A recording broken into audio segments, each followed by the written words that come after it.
We're going to play a fun little game called Poppin' Off. Carson Palmer is in the house. Ray Allen. Reggie Miller. Ice Cube. Ronda Rousey. Johnny Knoxville. 30 seconds for you to make as many shots as possible. While I ask you questions and you try not to embarrass yourself. Ready to play? I'm going for the top spot. I'm coming for you, Ray. Has anyone scored 69 yet? This is Poppin' Off. Better Michael, Jordan or Jackson? Jackson. Your guilty pleasure. Ice cream. Who wins in a fight, you or Bill Nye? I outweigh him by 100 pounds. Oh no, the scoreboard official 2. That's gotta be wrong. He's got 18. Yeah, Ray. I told you I was coming for you. 128, baby. 128. Get out of here, Reggie Miller. After the fight's over, what's the coolest thing to have? Hot wing.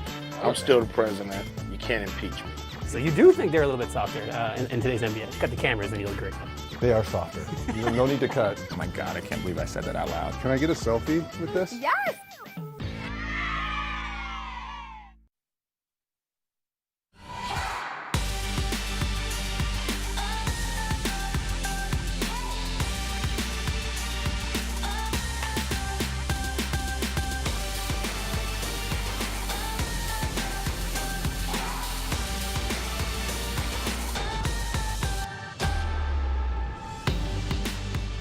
It's a clash of the NWSL Titans as two evenly matched powerhouses face off in the first game at the newly renovated Providence Park. We've got the Portland Thorns versus the Chicago Red Stars coming up to close out your weekend. Hello and welcome, ladies and gentlemen. I'm Corey Cohen with former U.S. national team player Casey White. This is the first home game of the season for Portland following the $85 million renovation of their home turf, and they are thrilled to be back. The stadium looks absolutely beautiful. How can you not be excited to play in this setting? The Portland Thorns do great at home. As you can see, they score in 31 straight home games. They are used to getting on the board in front of their fans and providing an exciting environment. They have been a phenomenal team here at Providence Park, but also an excellent team on the road, which they've had to do, of course, to start this season. You take a look at how they've done on the road. They're averaging over 2 goals per game this year. Yeah, the Portland Thorns can get scoring from any direction. They have many talented players that create chances for other people and that are also able to score for themselves. And so the Thorns, they've been great all year long. They currently sit in the top 4 coming off their championship appearance last year, hoping to keep it rolling now that they are back on their home turf. For the Chicago Red Stars, this has been a team that has had a successful season. On the road, it's been a little bit up and down, but a lot of positives to come through. Yes, they have players that are on the field in Vasconcelos, Katie Johnson, Nagasato that can really create a lot of chances and can carry this roster. And it's going to be a challenge on the road here at Portland. It's a hard place to play, but they have players that definitely have the talent to impact. Also one of the top teams this season, but all of their road goals have come from Sam Kerr. Now with the Australian national team, we'll see who can step up tonight for the Red Stars. They haven't scored since she left for national team duty, but a lot of great players on the pitch ready to take over on offense. Should be an exciting matchup. It was 4-4 last time these teams played. Let's see if fireworks are coming up. Game time coming right after this. What's better than spiking the ball in your friends' faces every fantasy football season? Dunking on them all winter long.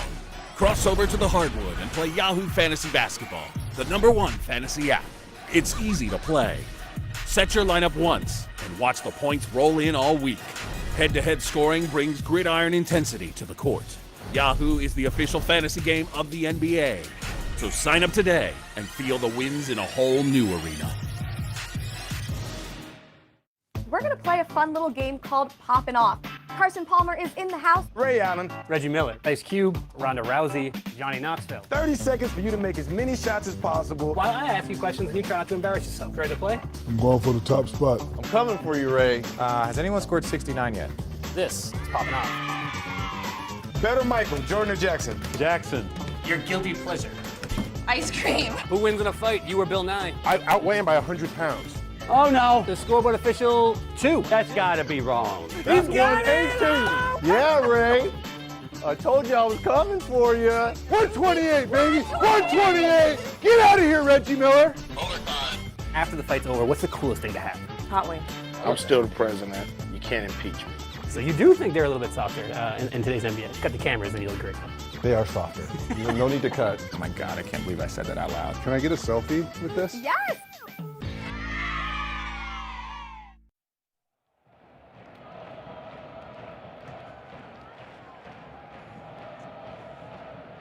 Back here in Portland, Oregon for the debut in 2019 of Providence Park. As you see, welcome back to the madness here. The Thorns fans have been phenomenal, and they are packed. They're thrilled to be back in this park, and it should be a great matchup.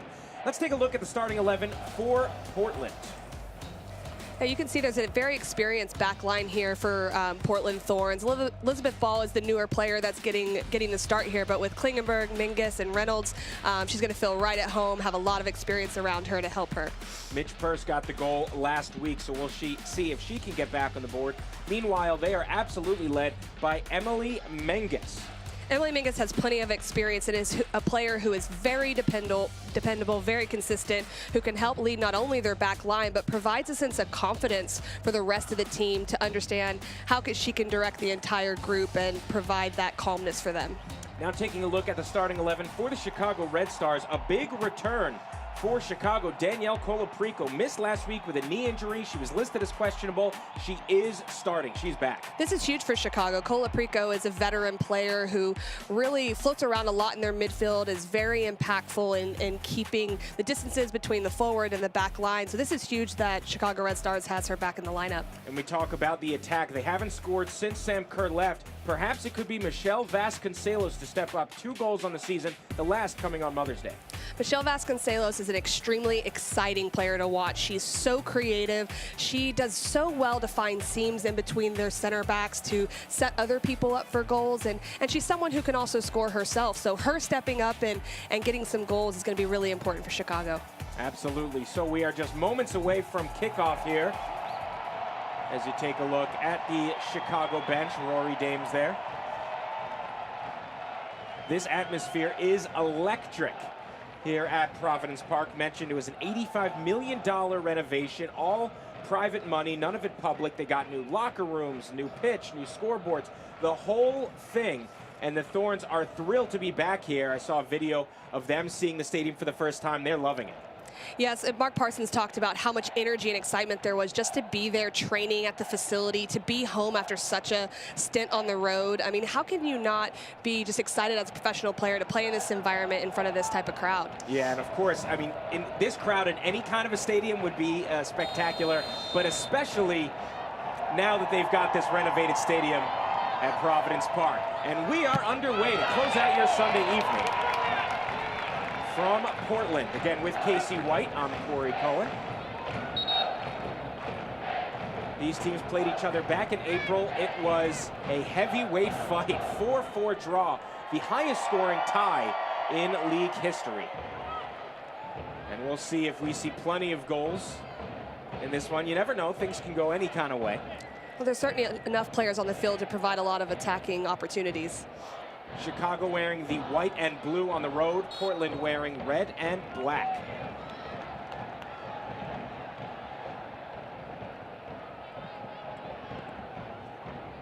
There you see Katie Johnson, the striker for the Red Stars, trying to help alleviate that gap of Sam Kerr, now gone for the summer. Here's Britt Eckerstrom, the Thorns goalkeeper. 5'11", 25-year-old from Maryland. So here's Simone Charlie. Crosses it in, right into Emily Boyd. You love to see that from Simone Charlie right from the beginning, showing confidence to get in line. Portland is a great crossing team. They like to get it in line, get crosses in, get numbers in the box. So to start that in the first 2 minutes of the game is exciting to see. Emily Boyd gave up 2 goals last week to Washington, one of those an own goal, credited against Nagasato. But she's had a good year, 69% save success rate.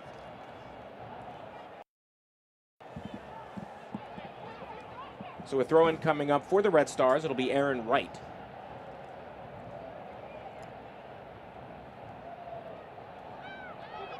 It's loose in the midfield.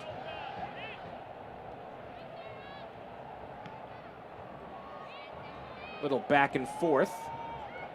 Midge Purse chasing after it. Now in the corner, that'll be Red Stars throwing. I love the mentality of Portland early. They're trying to press, keep them locked in their end, not let Chicago play anything out easy. You can tell they've come to play right away.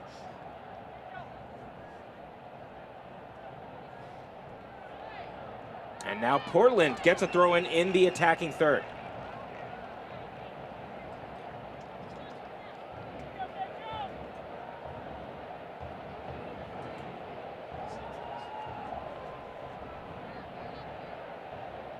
Here's Catherine Reynolds, only player to play every minute for the Thorns this year. A long throw into the box. It's high. In front of the goal and now sent away. Red Stars playing with fire. Now in the box. Off the crossbar. Thorns coming so close. Few headers. Still in the box. And finally cleared by the Red Stars. Throw-in coming up for Chicago. Let's take another look at that. Incredibly close to an early goal. And you can just see off that header, Midge Purse comes across, literally hits it with so much confidence and just hits off that crossbar. But what an opportunity for her. Love to see that confidence early. She's gotten her first goal, and it shows that she is ready to get another one. Had a hip injury to start the year, got her first goal against Sky Blue in New Jersey last week. Only 2 shots on goal entering tonight, and a set piece coming up here for the Thorns. It'll be taken by Megan Klingenberg. Of course, member of last World Cup team for the United States. Here she is. Keeper comes out. Boyd is back on her line. Little back and forth here. Boyd makes the grab.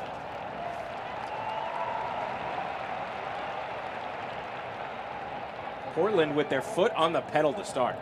They really have started very, very strong, which is something we expected with them having the energy and excitement of being home finally. But you've seen set pieces, you've seen crosses, you've seen their long throw-in. Everything has been dangerous for them so far. So here's the first chance for the Red Stars. Cleared away. Perhaps a counterattack here. Simone Charlie. Nice touch in the midfield. And Chicago wins it back.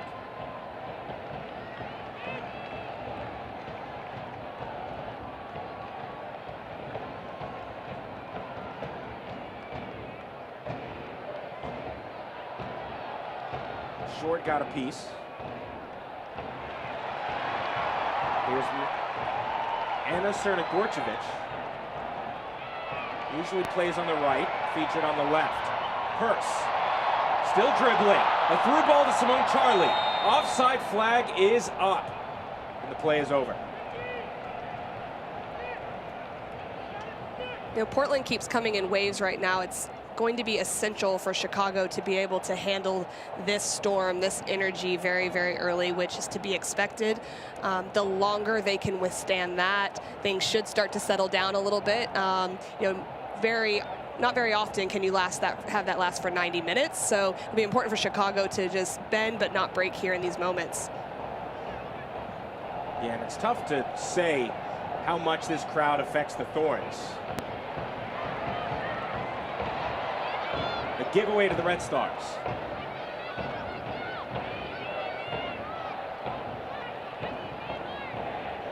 Back line. Last touch off of Portland. Look at that spectacular crowd. Really leading the way in not just the NWSL, but worldwide women's soccer. Yes, this is a really special place. You see such a collection of all types of soccer fans that are here, and this is a great environment for both teams. You know, Chicago has to enjoy playing in this type of environment as well. In the box, across. Vasconcelos back out to Short. Short on the ground. Vasconcelos got a touch, and that's a foul on Michelle Vasconcelos.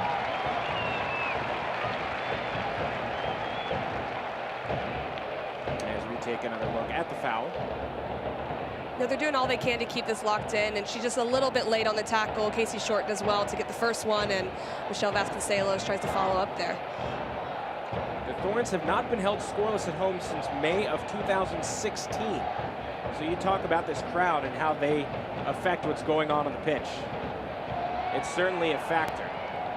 And as you mentioned, Casey, for Chicago as well. Now, of course, they're the opposing fans, but a lot of energy in this stadium. A foul just outside of the box.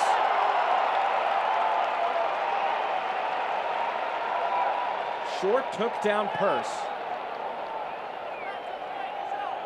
This is extremely dynamic here by Midge Purse, and she gets around Casey Short and seems to have lost her balance a little bit there, but this is what happens when you go 1v1, and she creates an opportunity for the Thorns.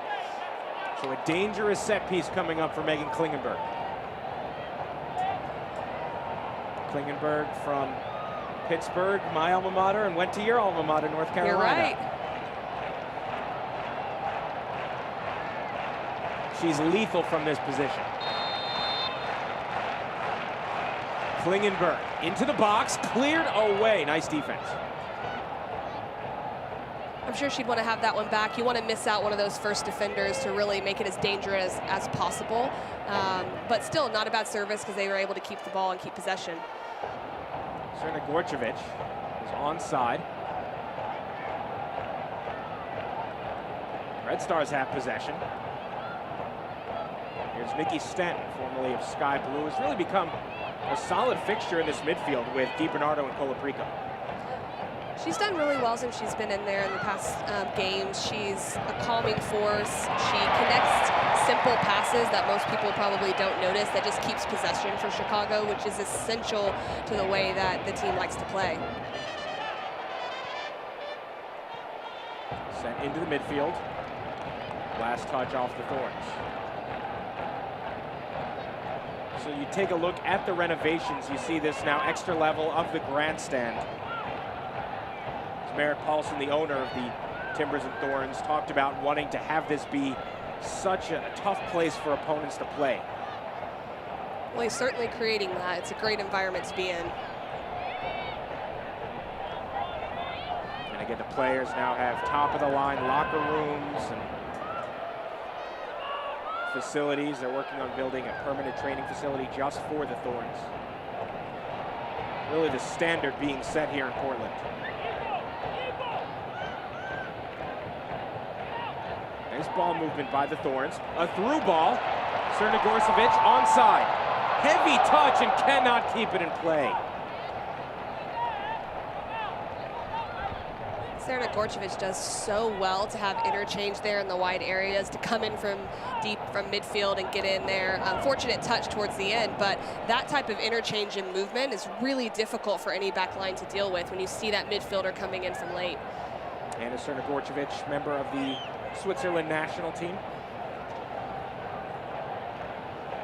Over 100 caps for the Swiss. One of 3 players on Portland to start every match.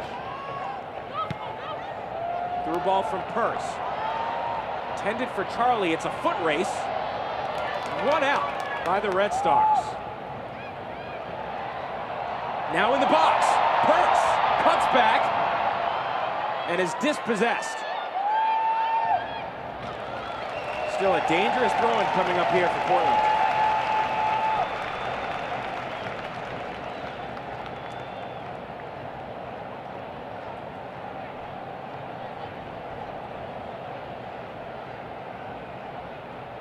So here's Catherine Reynolds, 31-year-old center back. Another long throw-in, this time Chicago header. Sent forward by Ball, and Purse had to be offside. She is. Chicago did well to step their line there and make sure that they left no doubt on that ball that was re-entered back in. And you can just tell Portland Thorns have so much energy right now. They look hungry. They're going after tackles. They're making forward runs to be dangerous, and it's a great start for them. And Midge Purse, getting just her first start, has been incredibly aggressive. Had 15 starts last season, and Mark Parsons has talked about how well she's played. She's been pushing for a starting spot. I think the goal last week against Sky Blue really put her over the top. That definitely helps. I mean, she got her first goal, got that monkey off her back, and she looks extremely confident. She hasn't waited or left any time to get into the game. She looks like she's here, and she really wants to impact right from the beginning. Purse, the 9th overall pick in 2017 out of Harvard. We're here in the 13th minute at the newly renovated Providence Park. Phenomenal atmosphere for soccer.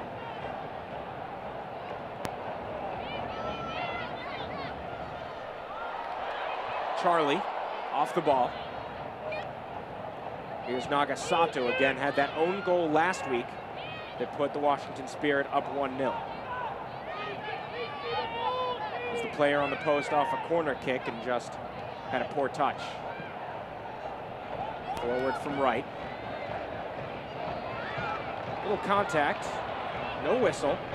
Still Nagasato. Little give and go, Nagasato can't get back. Catherine Reynolds doing a nice job. Little heavy ball from Elizabeth Ball, but a throw in for Thorns FC.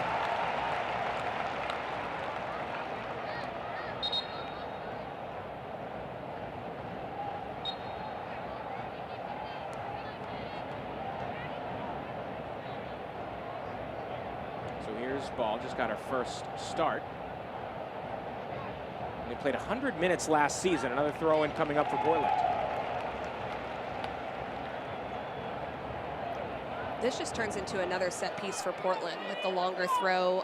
Everyone has to respect it, go into the 18, and be ready to defend, and this can be extremely dangerous for them throughout the game. Catherine Reynolds with a ton of arm strength.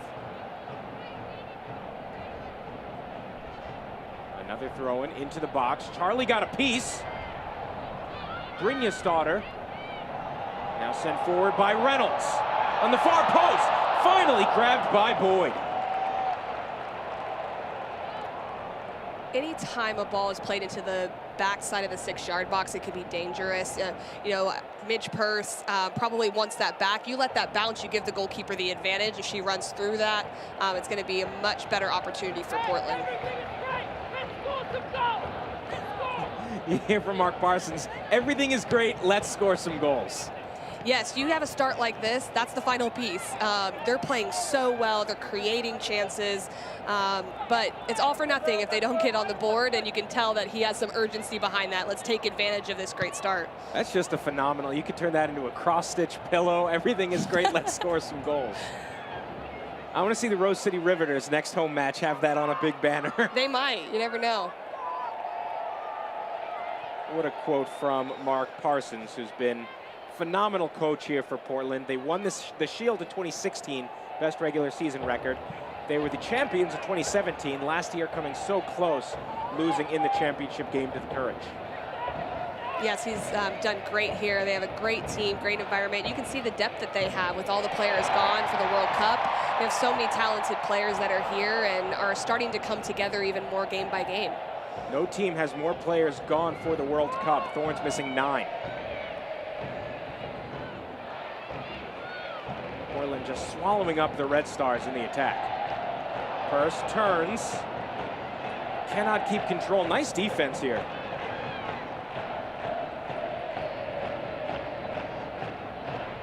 Klingenberg on the slide. It will be a throw-in for the Red Stars. Here's a nice ball. Played back to Colaprico into the box. Nagasato. Still Nagasato, the cross, and sent away by Angela Salo. Chicago right back. Colaprico, 2015 Rookie of the Year. Again, missed last season, or last week with a knee injury. And now cleared out of the box. Klingenberg off of short, and a throw-in coming up for the Thorns. This is much better by Chicago here. They have a little bit spell of possession. Nagasato shows great composure in the 18-yard box, able to pick out a player. They keep them locked in, so they're going to start to find more spaces as the game goes on, and you can see where they can provide some dangerous opportunities for themselves. Rose City Riveters making noise. Stadium reopened yesterday with a Timbers home match, and then today with the Thorns. Just a great weekend for Portland soccer. Foul called against Charlie. No, offside flag, excuse me.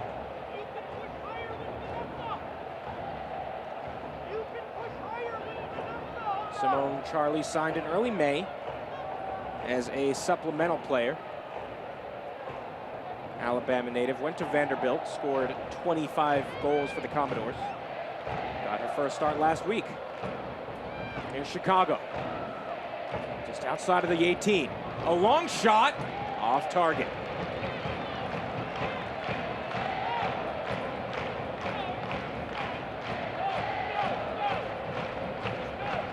Vanessa DiBernardo at the top of the midfield. She's got a 75% pass success rating, 72% tackle success rating. It's not always easy for a number 10 to have that type of success in the pass rating because they're taking chances, they're trying to slip balls in behind. So it says a lot about her game that she can be a connector and she can be someone that can go towards goal and impact as well. A lot of times you don't see her on the stat sheet, just 1 assist, no goals, but she does so much for this team. Some room now for Chicago. Deflected and cleared.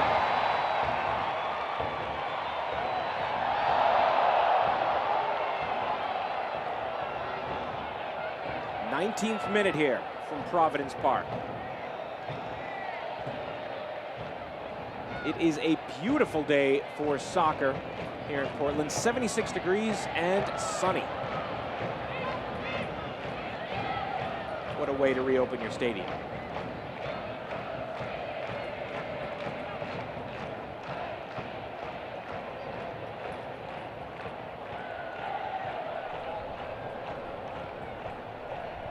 Another through ball for Charlie. Simone Charlie in a foot race was short. And a goal kick coming up for Chicago.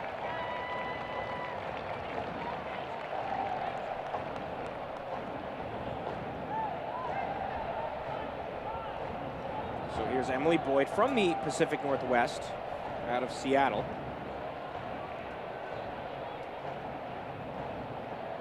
Just 22 years old, but is stepping up in the absence of Alyssa Nair, the starting goalkeeper for the U.S. national team. Yes, definitely. That's huge for any roster. That, I mean, you lose your goalkeeper, your starting goalkeeper, it's a huge loss at times. But to have someone like Emily Boyd is great. Through ball, Vasconcelos.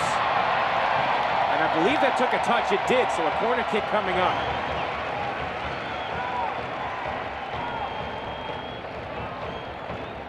Let's take another look at that. Excellent ball from DiBernardo, which I'm sure you'll hear us say many times in this game. Yes, she just found that seam between the center backs, and it really caused problems for the Portland Thorns. But when anytime she can get faced up and look for those balls in behind, she's very, very dangerous for the Chicago Red Stars. The Riveters making noise. Corner kick coming up for Chicago. It's long. And a whistle foul called against the Red Stars.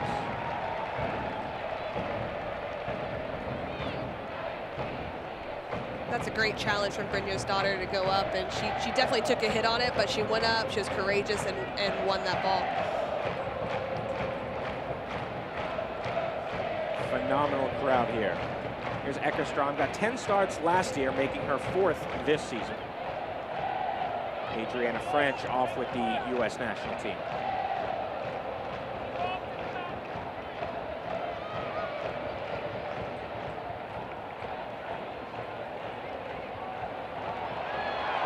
Charlie yet again, making a run, through past the purse. Flag is up. Well, the pace of the game is extremely high. You can see anytime any of these attacking players get face forward, everyone is running at the back line. They're looking to penetrate, and there's no hesitation, just a little bit in front and getting the offside here. But it's a great look from Simone Charlie and Midge Purse to get in behind.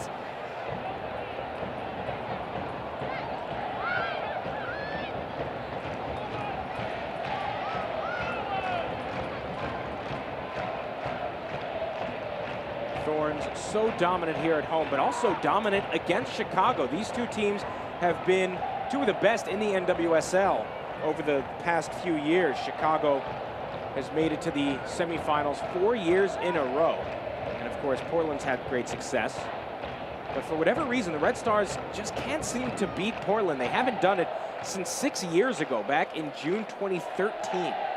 It's a great matchup, as you can see in the first half. It's an exciting matchup, but sometimes just certain teams match up a little bit differently, and you can't seem to get that result. And it's definitely a challenge here for them on the road, but right now they've kept them off the board. It's 0-0, and although Portland's creating chances, Chicago has to be happy with withstanding that storm right away.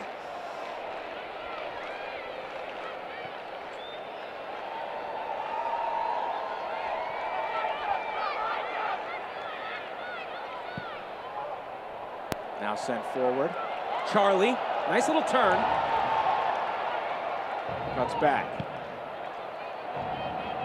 Cross from Ball. Klingenberg at the edge of the box. Now across Charlie. A header. Nice grab by Emily Boyd.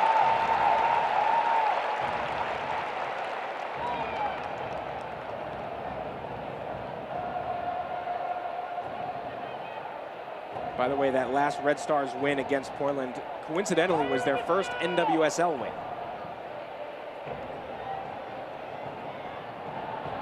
Again, that was back in 2013, 6 years ago yesterday, was the last time Chicago's beaten Portland. There's a foul on Salem.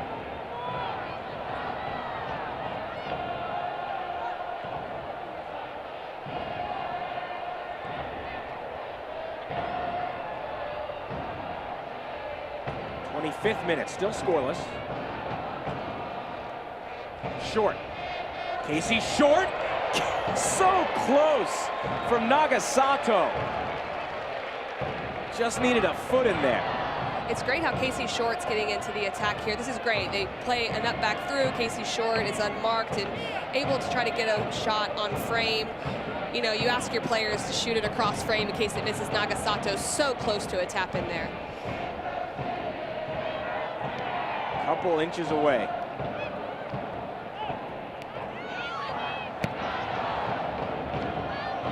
Just reminds you that for as well as the Thorns have been playing, Chicago just one play away from taking the lead. Yes, they've started to find themselves more in the game, definitely, and they have enough players to create an opportunity and create a moment that can create a goal-scoring chance for them.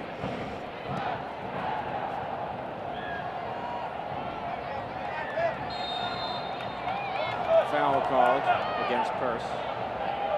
The Red Stars had been rolling up until last week. They'd won back-to-back and then faced the Washington Spirit.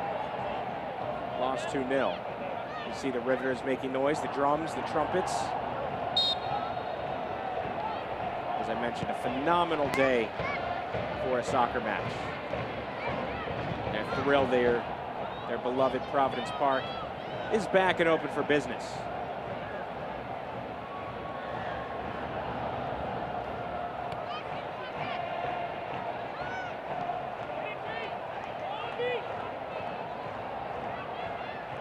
That touch by Colaprico just to keep possession is going to be so important for Chicago.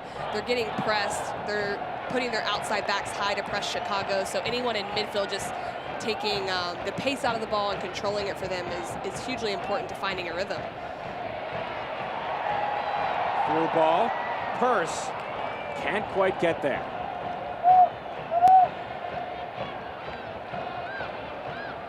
'27th minute here from newly renovated Providence Park. Again with former U.S. national team player Casey White. I'm Corey Cohen. Thrilled that you're closing out your weekend with us.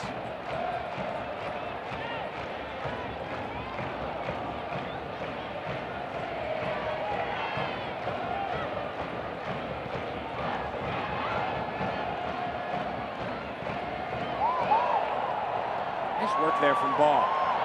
Sets it up for Charlie. Through a ball for Purse. Purse, empty net, and a goal. 2 goals in 2 weeks from Midge Purse.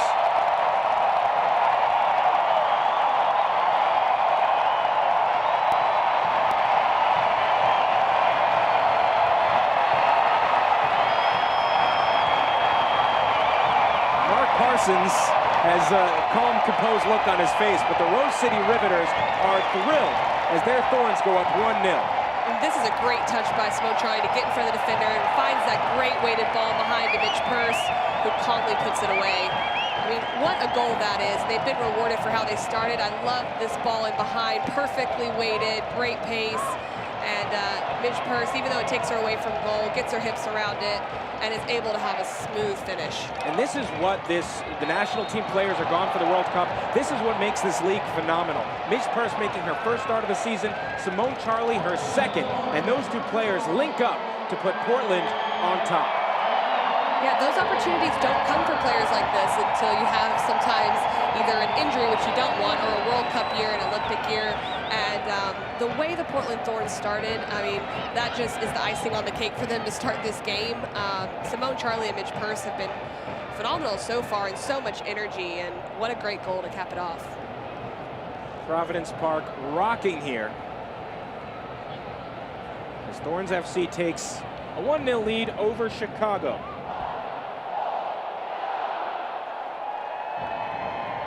Again, the Red Stars had been rolling back-to-back wins, and then they were shut out last week at home against the Spirit. Let's see how they respond. Down 1-0. Here's a through pass. Handled by Portland.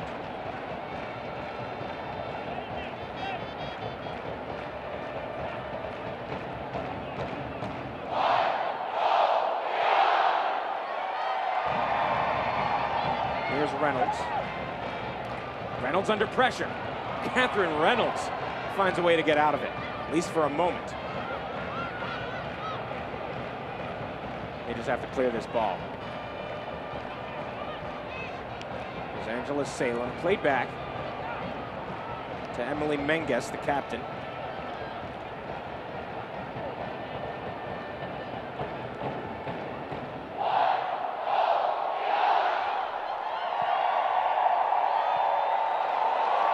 Now perhaps another chance for Purse in the box, but a poor final touch right to Boyd. Again, a ball like that, although it wasn't perfect over the top, it causes Chicago to face their own goal and creates a dangerous opportunity for Purse. Thorns still moving forward. Serna Gorchevich just behind it.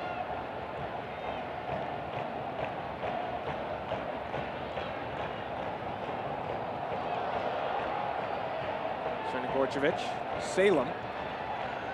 Now Dagny Brynjasdottir, the Icelandic international.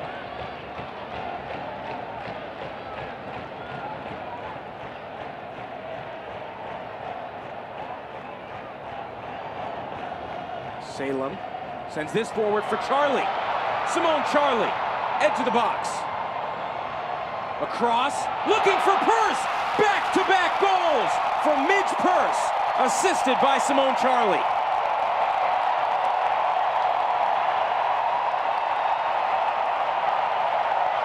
There's some absolutely great build-up. You see the crowd, they're going crazy for it. It's a great build-up, a great ball in behind, and just really a good ball across and finish.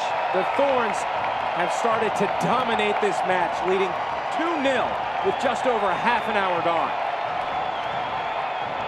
This has become the Midge Purse, Simone Charlie power hour.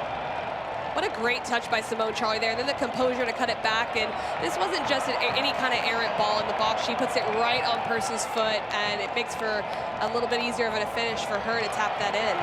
She does well to beat the keeper there right on the 6-yard box.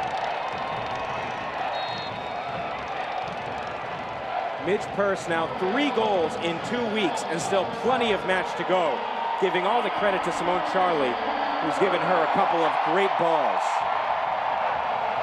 You know, the Portland Thorns, they started well just with pressure, but ever since Megan Klingenberg went higher up the field, they put Gabby Seiler in the back.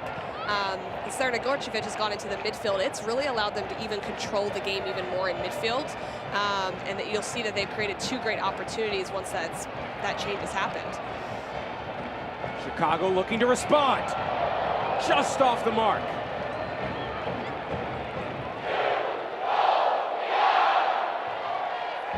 Look at that atmosphere here at Providence Park.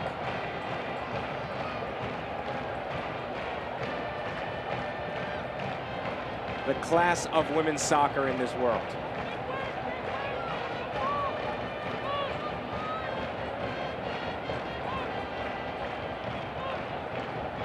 Purse had only been averaging 23 minutes per game, and that's just in the games that she's been in. She didn't get many games to start. It was just in 4 appearances, averaging 23 minutes per game. Here she is, her first start of the season, and she scores a brace. I really love to see how she's playing, and Simone Charlie as well, that there's just no hesitancy. You can see with each game that they play that they're starting to believe a little bit more, be more impactful, and able to take chances, and they're being rewarded for it.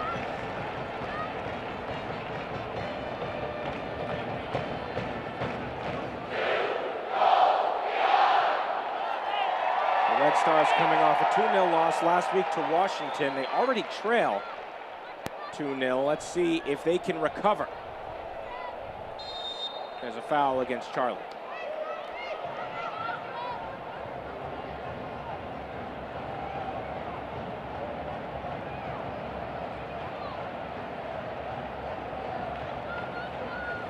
Red Stars trying to get over the hump. They've made the playoffs 4 straight years, but have lost in the semifinals 4 in a row.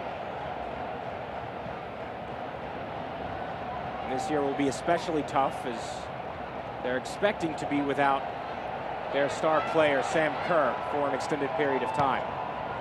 Another through ball, this time Purse to Charlie, but Boyd comes out.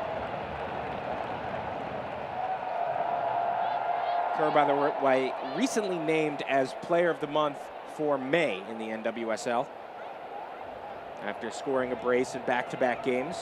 And of course, now she's gone. Chicago has yet to score since her departure. Yeah, it's a well-deserved honor for Sam Kerr. She's extremely impactful for the Chicago Red Stars and scored some great goals, and it's certainly someone they're going to miss. And you know, they're going to have players that will step up, and you know, for this game, it's really about taking the pace out of it because it's so quick, and their Thorns just keep coming in waves, and it's just getting someone on the ball to take the pace out of it so they can start to create chances. It's always a tough task when you lose the perhaps best player in the world. So Warrior Dames will have to figure that one out.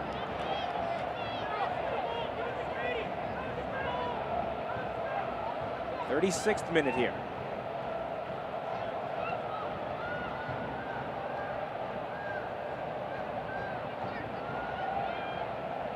It's been an electric start for the Portland Thorns.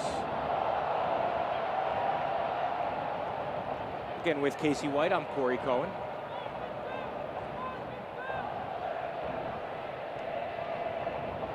These teams scored a combined 8 goals when they played each other in April. There's a collision in midfield. Chicago playing advantage. Both teams down a player. Just now getting up. And no trouble for the Thorns. Goal kick coming.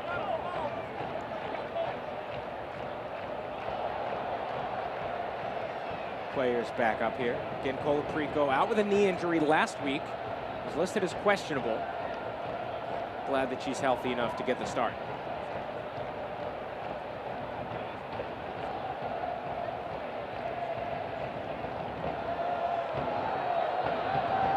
So a yellow card issued to Midge Purse, or excuse me, Elizabeth Ball, as we take another look at the collision. She was going in pretty hard. Yeah, you know, Colaprico got that little touch on it that threw off the timing of the tackle, and you know, makes sense. I mean, she took the risk at midfield, which I understand, but came in a little bit late. So a yellow card issued to Elizabeth Ball.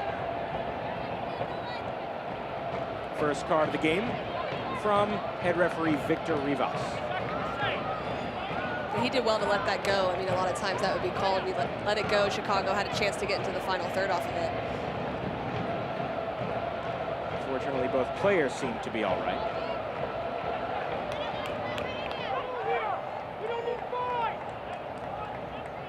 Throw in here for the Red Stars. Short takes. One of the handful of players on the Red Stars from the Chicago area. Now played back by Sarah Gordon from Elk Grove, Illinois, just outside of Chicago. Gorchevich. Back to Brynjestad, switches fields to the left wing.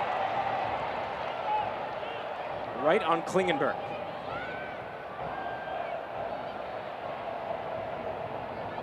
Poor first crack at a clearance, now Stenton. Chicago just cannot link up here. Giveaway. Ball. A little chip through ball. Purse gets there in time. Trapped in the corner with Casey Short. A bold move from Purse, but we will see a goal kick. You can just see that she's growing in confidence, the confidence to go 1v1 there. She had hardly any space, and she's looking to make something happen, looking to impact. And in the final third, that's what you want from a goal scorer. This Thorns attack has truly stepped up. And again, it's been a while without the U.S. national team players. Of course, Tobin Heath, a great scorer. They've been missing. Christine Sinclair, the Canadian, there's a header off the top netting.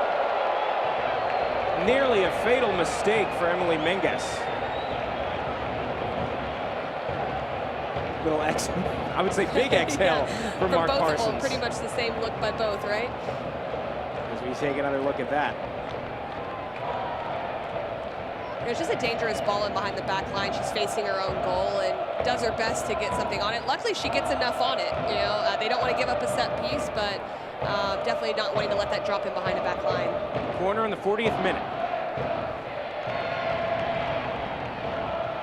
Some room for Colaprico. Facing goal yet again. Player goes down, no contact. You hate to see that. And we'll see Chicago, they'll stop play. Angela Salem. And it's always bad when you see a player go down without any contact. Absolutely. You know, Colaprico just turned there to go to the outside, and looked like Angela Salem wasn't even close to her when she went down. No, there was nobody near her. And it's rare in real time. Sometimes it's tough to tell. You think maybe there was a little bit of contact. Nothing there. No, not at all. You know, and Angela Salem's a player that's a veteran player. She's been a part of the WPS, NWSL. I played with her at Sky Blue in her rookie year, and she's just a glue player for any club she's been with. So I know no one likes to see this because she just provides so much consistency for any roster that she's on. And talk about Salem for the Thorns.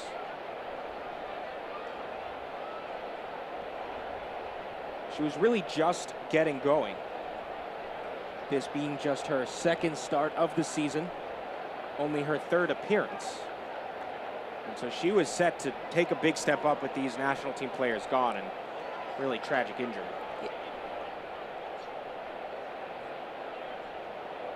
As we take another look at it. Yeah, you could just see that she planted there and went down immediately on that left side. She got her first start last game and had a good performance against Sky Blue. And you know, she's someone that does a ton of work defensively, gets in on tackles, plays the simple balls to keep possession. You can see when they press, she keeps them locked in. It's a role that to some might seem simple at times, but she makes it look that way when she plays. And I know that's someone that they really wanted to, you know, have that impact as the World Cup players left.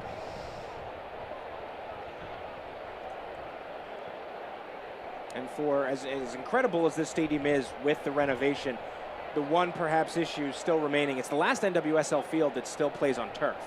So you never know how that affects things, but obviously a bit rougher surface. Yes, it definitely can be.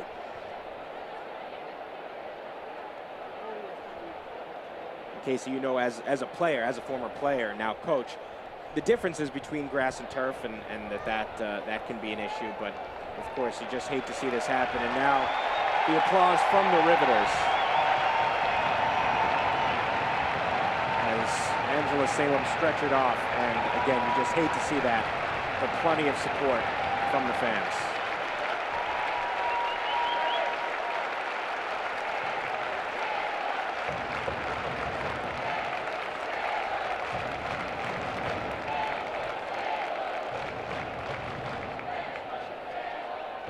Great Salem chant there coming from the Riveters. So her day obviously done. Celeste Bourret will enter this match for Angela Salem.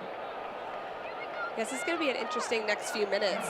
This kind of stoppage really can take the air out of the game, and so it'll be interesting to see how each team reacts to those 2 or 3 minutes of stoppage.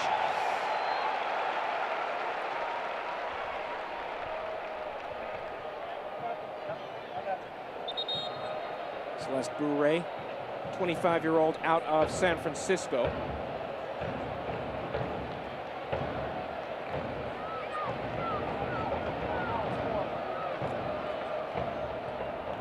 Was an undrafted player, but has made huge strides in this league.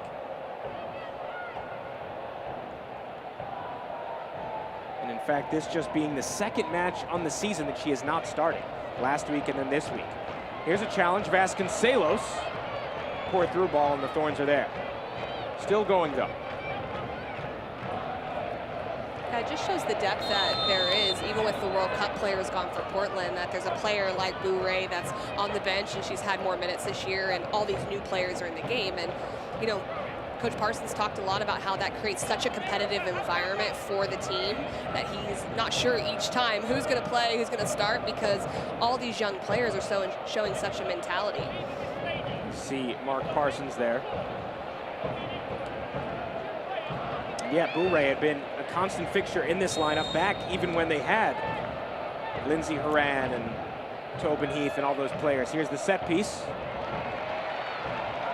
And she was dropped from the starting 11 as that's a rocket into the stands.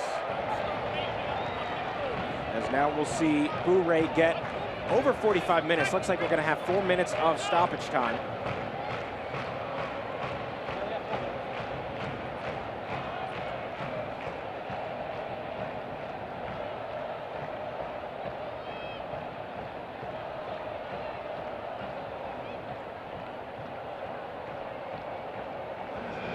See approximately 4 minutes still in this half. Chicago looking for a goal to cut the deficit in half. Short sends this in, took a deflection, and now sent away. Here's Charlie coming all the way back.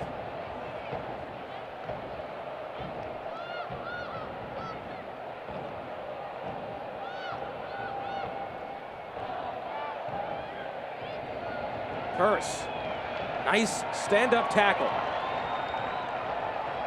Wins the ball, and then looking for Crnogorcevic, gives it away.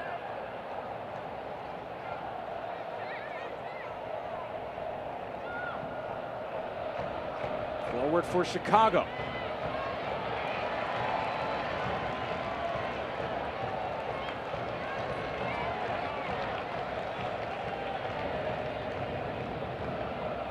Nice work by Menges to chase that down. A slow roller from Kola Prico. No trouble for Eckerstrom. You're not seeing a lot of opportunities from the Chicago Red Stars, but when you're under a lot of pressure, just to get the ball into your final third, make Menges chase, make the back line turn and face their own goal, it allows your entire team to get up the field and rest and be up there away from your goal. And so they're smart to be starting to do that as the half went on. Chance here for the Red Stars. Another through ball, intercepted on its way.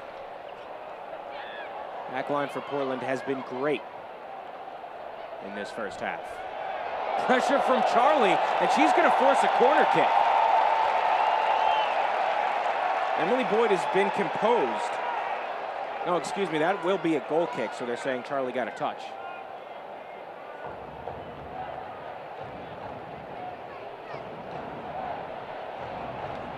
Credit to Charlie, though, for the high intensity, nearly forcing a big mistake.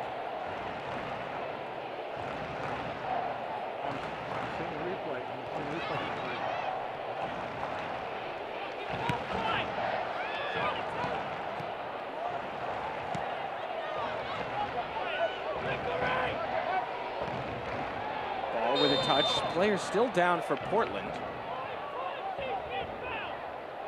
And it's Dagny Brynja's-daughter. Brynja's-daughter has been a workhorse this season. Missed last year as she was pregnant, came back, and is one of 4 players to play in every single match this year. Seems like maybe she just had the wind knocked out of her. Yeah, she's extremely well known for her attacking side of the game, but if you notice, anytime Chicago's had a set piece, she's the person who's getting ahead on the ball, clearing it out. She has the height, but she also has the timing to do so. She's extremely important for them on both sides of the ball. 27-year-old from Iceland, nearing 100 caps for the Icelandic national team. And again, has come back to training after giving birth and has gone all in, 100%. Has started every single match and played in every single match. She's able to walk off the field. Just a few moments remaining before the halftime whistle.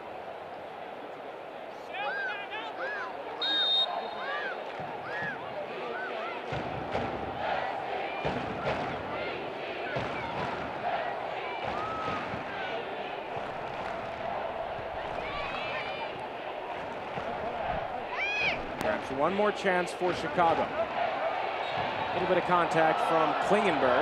It was light, but enough for a foul.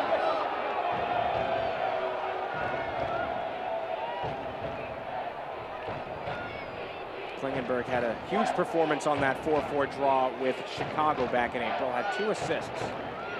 First time she's done that in her career. Through pass outside of the box. The extra pass unsuccessful.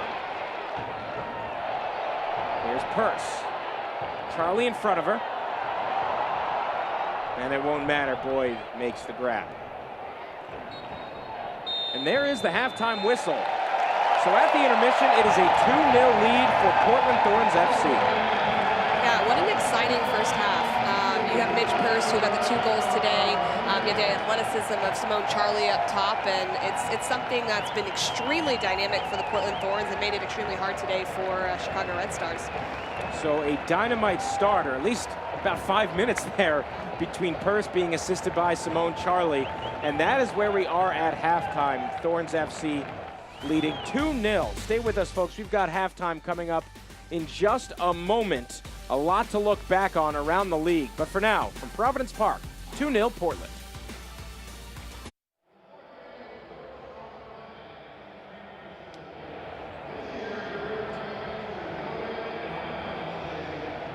It's halftime here at the newly renovated Providence Park. Portland leading Chicago 2-0 here at the half.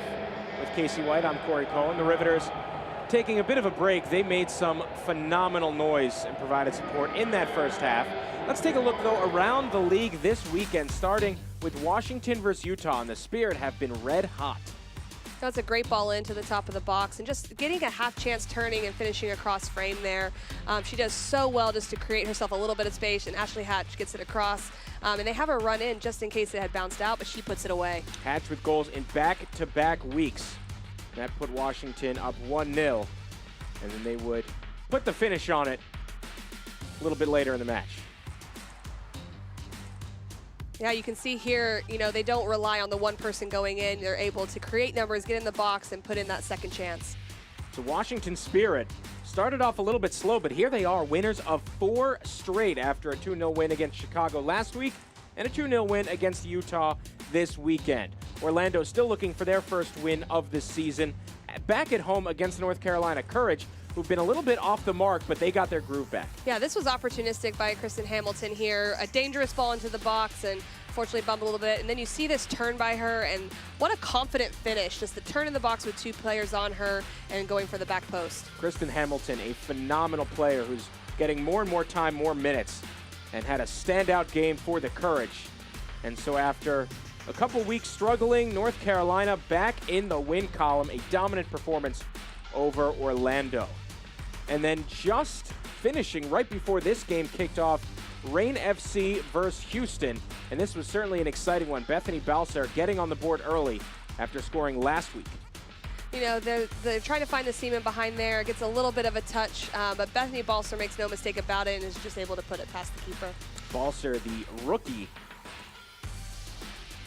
But in the 90th minute, Houston responded. Kalia Ohai just draws a lot of attention here, ball back post, and they just do a lot really well to keep it alive, keep it in the final third, and then this strike from Christine Nairn puts it right away. And so that finished as a 1-1 draw, Houston scoring in the 90th minute to earn a point on the road against Reign FC out in Tacoma. So a big, dramatic finish out there with the Dash getting a draw on the road. Here it is 2-0. Chicago looking to bounce back from their 2-0 loss last week. Portland Thorns in their first match back at home. Stay with us here at halftime.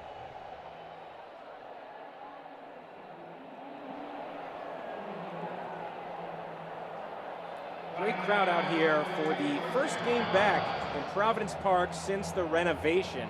And it truly was a gigantic renovation here in Portland. Again, $85 million. It was all privately funded, which is incredible.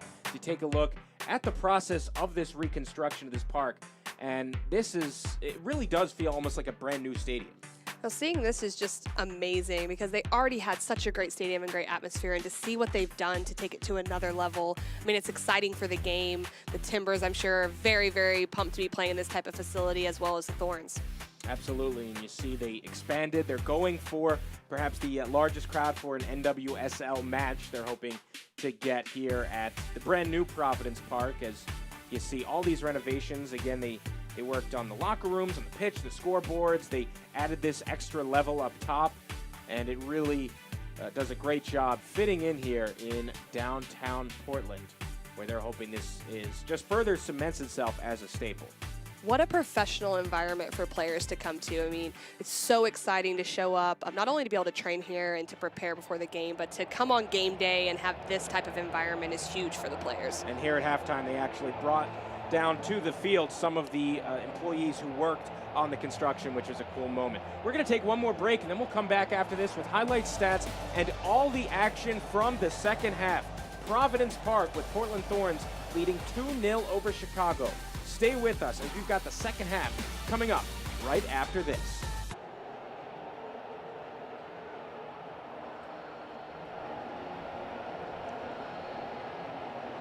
Halftime here from the newly renovated Providence Park in this first home match of the season for Portland Thorns FC, and they are thrilled to be back home as you look at the scoreline. 2-0 lead over Chicago. Again, with Casey White, I'm Corey Cohen. Happy to be joining you for this one to close out the weekend here from this incredible atmosphere. Yeah, you can tell the energy and excitement from the Portland Thorns roster was excellent from the beginning.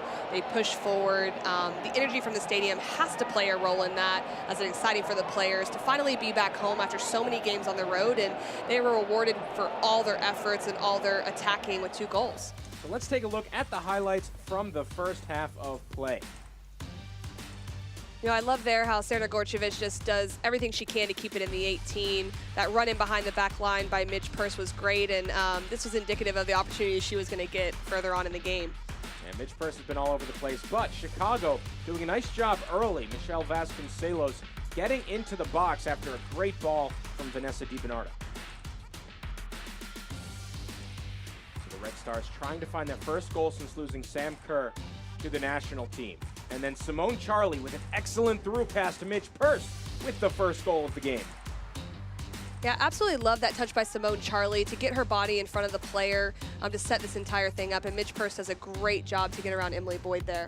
And I didn't notice it at first. Midge Purse had her arm out pointing to a through ball exactly where she wanted it. Her teammate Simone Charlie put it perfectly. And Charlie getting all the credit from Midge on that first goal. Then just a few minutes later, Portland still moving forward. Simone Charlie, again, this time on a cross, finding Purse. That's just a great finish. Very composed. I love the creativity from Simone Charlie and the composure as she's running full speed, picks out Midge Purse, and what a great finish with her left foot. These two have been one of the better duos we have seen just in one game in this league. So far, a brace for Midge Purse, both assists coming from Simone Charlie, and those two just a phenomenal duo in these first 45 minutes. Nearly a key mistake from Emily Menges, the captain, but it was just over the crossbar. Yeah, that's a dangerous ball in behind, and Mingus does all she can to make sure it doesn't drop in behind her, and luckily goes out over the end line. Now let's take a look at the stats from the first half. Chicago had a little bit more possession, and the shots, even the Red Stars on top a little bit. Shots on goal, that's where it matters. 4-1, and then of course the scoreline. Yeah, it's very interesting to see this. You see that Chicago is generating shots going forward, but the details in their finishing, getting it on frame, picking out players in the box, they're going to have to be better at that in the second half to take the most of their opportunities. So we are just moments away from the beginning of the second half. We'll see if Chicago can turn it around, wondering what Rory Dames told his team at halftime. You know, they, like the stats show, they are creating some chances going forward, and as the half went on, there started to be more space to exploit. They're going to have to be able to beat the pressure of Portland Thorns by breaking lines, and I'm sure Rory's asking them to just continue to take chances forward, get more numbers in the attack, because they are down. They have to go for it. So the Thorns retaking the pitch. Now the Red Stars doing so as well. As the Rose City Riveters welcome these teams back onto the field. Here's Midge Purse scoring a goal last week, the first of the season, and then 2 already in the first half. It's going to be interesting to see if they can start again like they started the game. It's a lot of energy expended. The crowd's still the same. There's still a lot of energy in Providence Park. But how long can Portland sustain that? The more they do that, they're going to create a lot more chances and perhaps can put the game away. Midge Purse putting on a show in the first half with the help of Simone Charlie. And we are underway with the second half here from the newly renovated Providence Park. Again with Casey White, I'm Corey Cohen. Thrilled to be closing out the weekend here from Portland.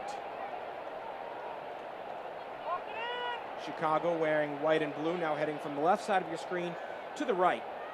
Portland wearing red and black.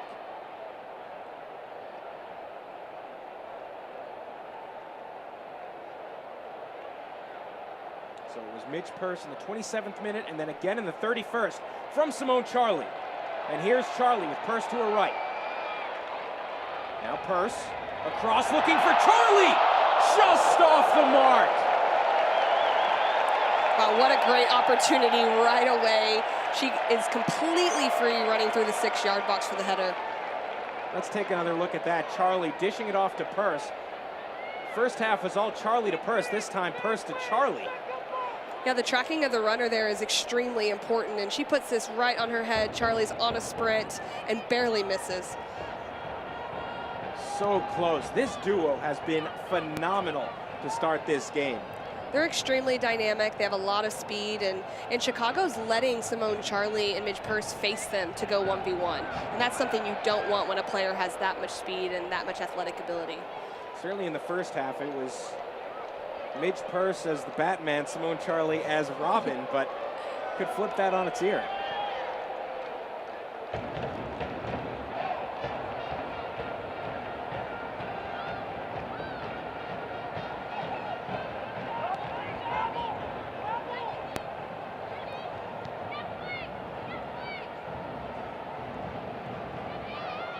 In the box, sent away. Vasconcelos on the goal line, crosses it, gets through, and finally cleared by the Thorns.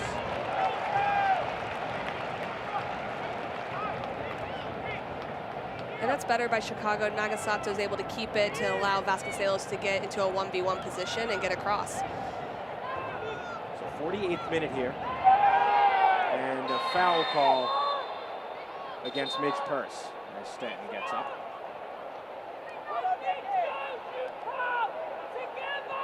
Purse explaining herself.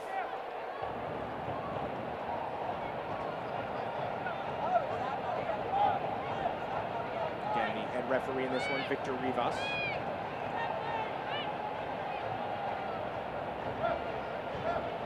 So Purse gets a talking to, no discipline yet.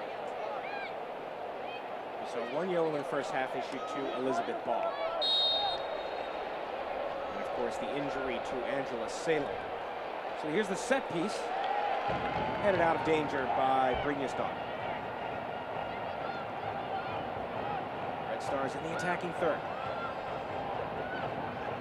Sent yet again. And we'll see a corner kick coming up for Chicago.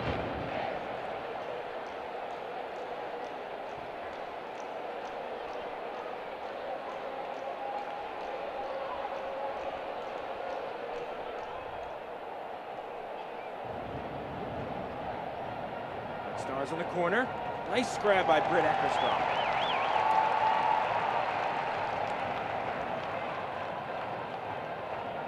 It's a good response from Chicago. They're able to keep them in the final third and get a few set pieces out of it, which is going to be important for them going forward. Eckerstrom, which is one credited save in the first half, hasn't been challenged too much.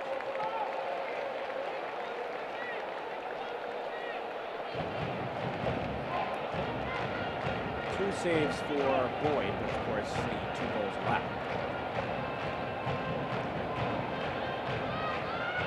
Throwing for the Thorns.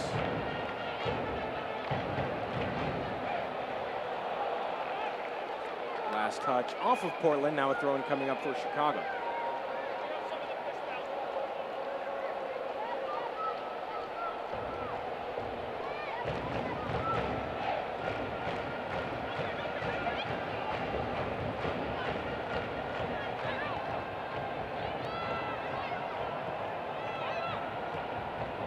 Nice aggressive work from the Red Stars. Here's a through ball.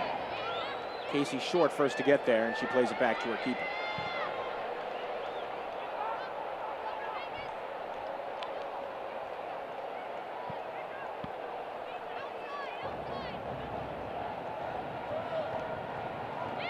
Back and forth in midfield. Chicago's played well this half. Taken away by Portland. Menges under some pressure. Reynolds. And a one by Klingenberg, who takes a hit. Once a foul, doesn't get it. Yeah, Chicago has to match the energy of Portland, and they've done that in this half so far, and they're starting to play a little bit more direct. You can see they're just trying to keep it in their attacking half and then get on second balls, third balls to try to clean it up higher up the field, which has allowed them to go forward a little bit more. Klingenberg with the throw-in. Only player with more assists than Klingenberg this year is Yuki Nagasato from Chicago, who has 3, but she's been quiet so far. Both players named to the NWSL Team of the Month for April.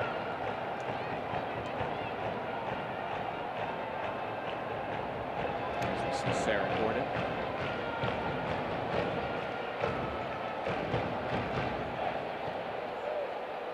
Three of the 4 players for Chicago's back line, all from the Chicago area. In fact, Naughton and Gordon, the 2 center backs, both from the same town, Elk Grove. I mentioned in the broadcast last week how well Rory Games does with bringing in players who are local and how that leads to success.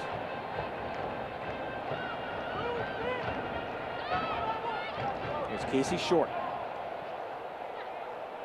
on the Florida State Championship team with Dagny Brynjestad. And Chicago's really trying to play central, and actually there's a lot of space in the wide areas that if they can get a little bit more width, which has been hard with Nagasato and Vasconcelos, they like to come inside, they like to be around the ball, but actually the spaces are out wide, and that's the area they need to look to exploit. 53rd minute now. Again with former U.S. national team player Casey White, I'm Corey Cohen. Chicago in the box, Nagasato. Looked like last touch off Reynolds, and a corner kick coming up for Chicago. That's great by Nagasato. Catherine Reynolds has a ton of speed, and she's just able to get that last foot in at the last minute to earn the corner kick. Nagasato with an own goal last week, put Washington up 1-0 early. She's been a phenomenal player with Japan, 132 caps. Sure she'll be missed this summer at the World Cup.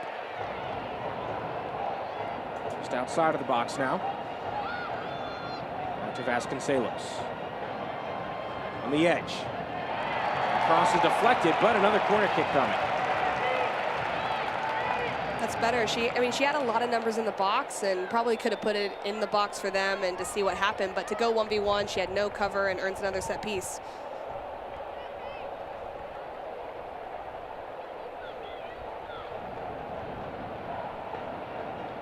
So it's Danielle Colaprico, the New Jersey native, with the corner kick. And that header is wide. So a goal kick coming up for the Thorns.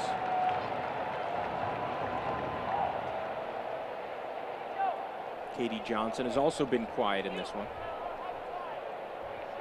Red Stars still looking to find the back of the net for the first time since losing Sam Kerr to the Australian national team for this World Cup.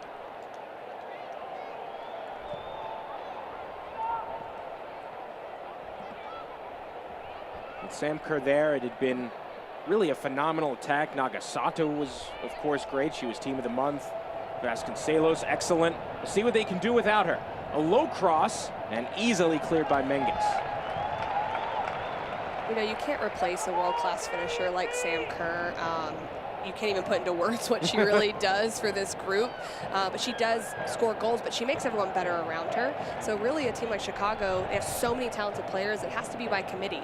It might be different players every game that have to step up. It might not just be one player because it's so hard to replace. They don't have too deep of a team as we see now a corner kick coming up. Their national team players gone, of course, and then Alyssa Motts with a season-ending injury. And they've got some good defensive players off the bench, and defensive midfielders, Brooke Elby, Kayla Sharples. But not too many players, not too much depth in the attack. 56th minute, corner kick. On target, but somehow doesn't find the back of the net. As this is cleared, next ball will have to take a look at that. Yeah, what an opportunity there for Chicago.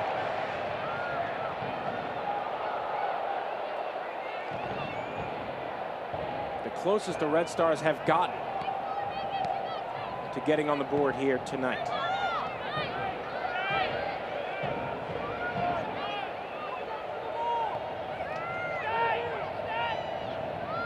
Sixth minute.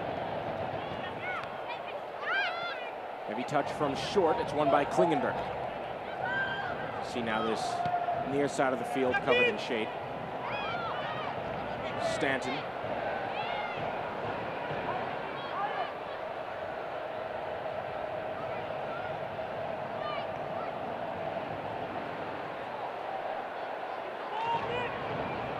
Battle in the midfield. Back to Nikki Stanton.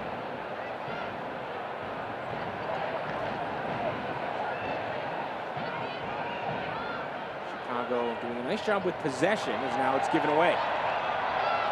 And a foul in the midfield.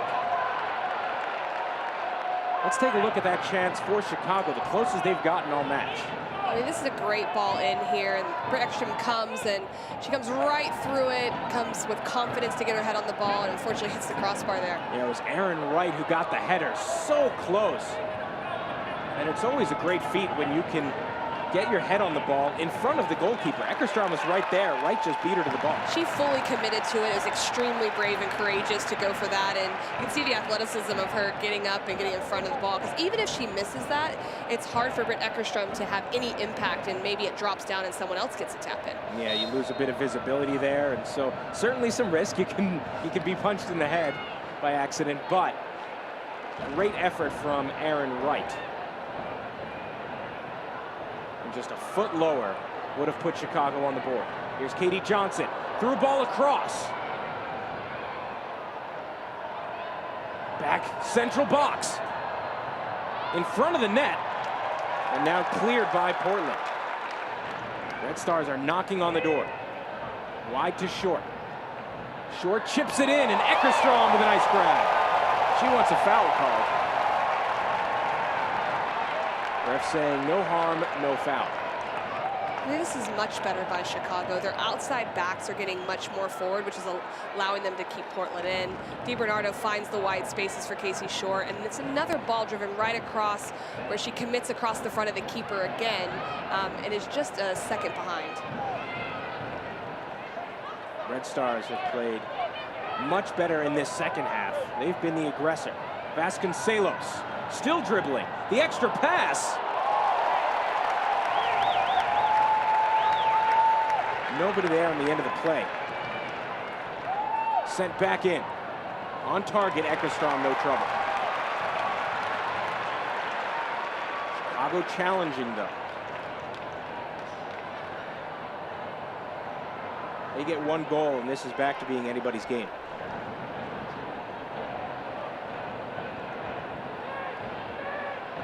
Again, these teams played each other back in April on the 20th. That was a 4-4 draw. So don't be surprised if there are still a few more goals left in this one. Short. Mistake on the ball. Here's Purse. With 2 goals on the day. Midge Purse in the box. Short. Muscles are off the ball. That's great defending by Short there. Uses her body extremely well, goes to the outside, and is able to keep possession. Chicago looking to counterattack. Nagasato plays it to her left. Colaprico. Off a touch, and Klingenberg can take control. And that's going to be a foul on Casey Short. You know what, Coach Rory Dames has done, he's pushed Aaron Wright higher up the field and really gone into a 3-back, so they have higher numbers up. And you see Midge Purse here, confidence to go 1v1, but Casey Short uses her body well, and I love that she's able to keep possession out of that. That's phenomenal defense. You win the ball back, you stay on your feet, you hold on to possession, and no question about the possibility of a foul. The best defenders are the ones that become calm around their own 18-yard box, because it is a bit scary. It's like you don't want them to have that opportunity, and Casey Short shows that there. Yeah, as a defender, your heart rate sort of spikes. Here's Midge Purse. And that adrenaline comes in, but Casey Short calm, composed. And that play is the kind of play you show young players on how to play great defense in the box. Definitely. Purse, 2 goals today in the 27th and 31st minutes. We are in the 61st.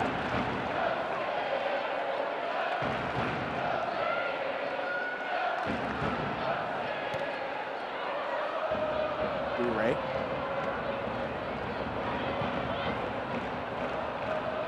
Nagasato. One back by the Thorns. Blu-ray yet again. Given away to Vasconcelos. Back and forth in the midfield.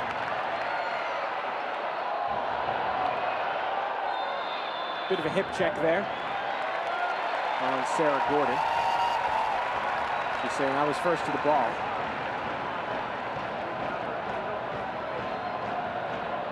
She's called for the foul.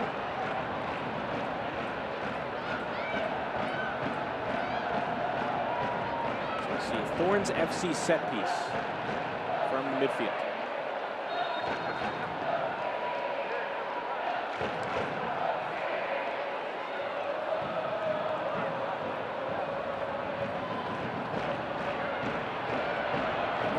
Short got ahead on it, and now grabbed by Emily Boyd.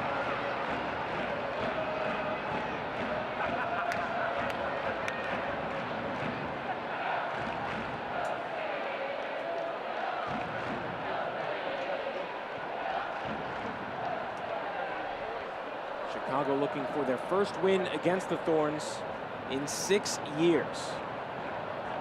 We've got an uphill battle at this point.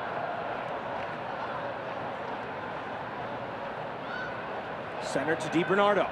A strike right into the paws of Britt Eckerstrom. The way that Chicago's playing right now, they're in a 3-5-2. They put Aaron Wright higher up the field, and you can see that it's helping them not only create more chances, but it's not allowing Portland to get into a rhythm as they were in the first half. It definitely has some risk involved with those 3 front runners that Portland has, but Chicago so far is able to get forward with more numbers in this half. Absolutely. They have certainly picked up the pace. Let's see if they'll be rewarded with a goal. Out on the left wing.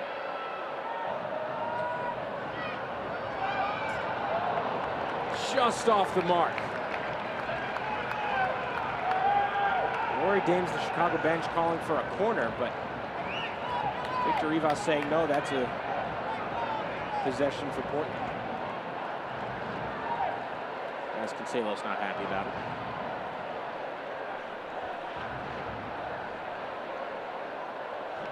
So for Rory Dames and the Red Stars, they're looking to figure out how to fix this attack. They had had 5 goals in 2 weeks, and then no goals last week, and so far no goals in this one. Those 5 goals have led to back-to-back wins. Here's a long strike, and it's wide. They're starting to generate more numbers forward. You can see once they get into the attacking third, they do have 3 or 4 players involved, as opposed to the first half where maybe 1 or 2 players were in the box and able to be around the goal. And the more chances they create, they give themselves an opportunity to score a goal. Looking for an answer now that Sam Kerr's gone. Haven't scored since she left. Here's Midge Purse. Into the box. A chip cross. So close for Midge Purse. Looking for a hat trick. That is extremely hard to do. She's on a full sprint and has a delicate touch to try to chip to the far post, and that's not easy when you're in a 1v1. Red Stars moving quickly. Vasconcelos. Centered. A long strike and too high. Let's take another look at that near hat trick for Midge Purse just a moment ago. This is great. She's facing forward, aggressive first touch on a sprint, and knows that people are coming on strong and just tries to chip it in that far post and barely misses. Much better shot than really had any right to be. Yeah, you have to kind of wonder, was she just trying to chip it across for Simone Charlie? Was it looking for a finish? But either way, it caught the goalkeeper off guard and was putting it in a very dangerous area. Certainly caught me off guard, as there's a foul on Short. And we're going to see a yellow card.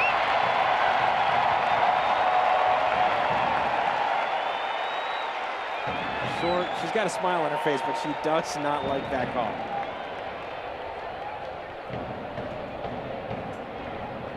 So we'll take another look at that.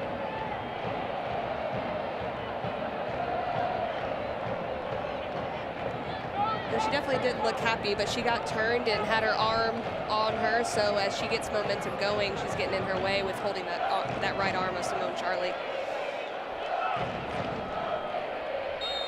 Certainly a foul. Not sure if it's a yellow card, but Short plays clean game, shouldn't matter. Headed away by Casey Short. She has been phenomenal on defense.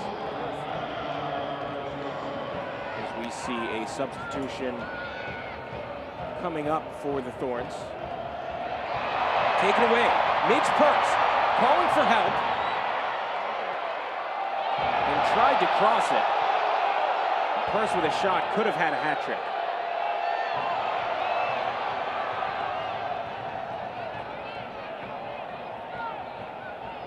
Short, by the way, her first card this season. Remarkably disciplined defender.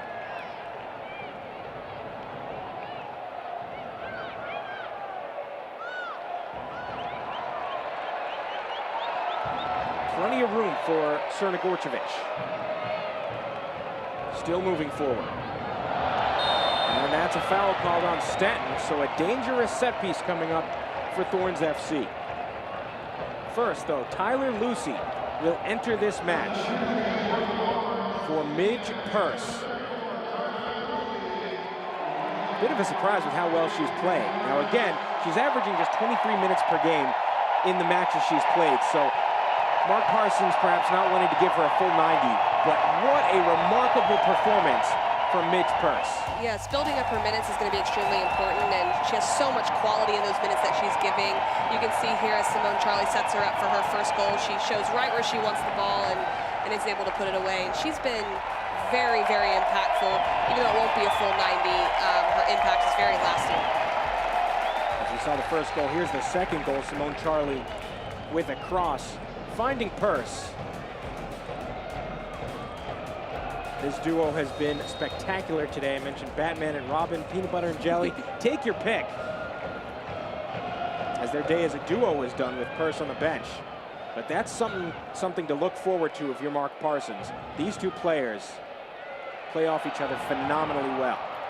He has to be tremendously happy with those two today and how they linked up and how dynamic they were.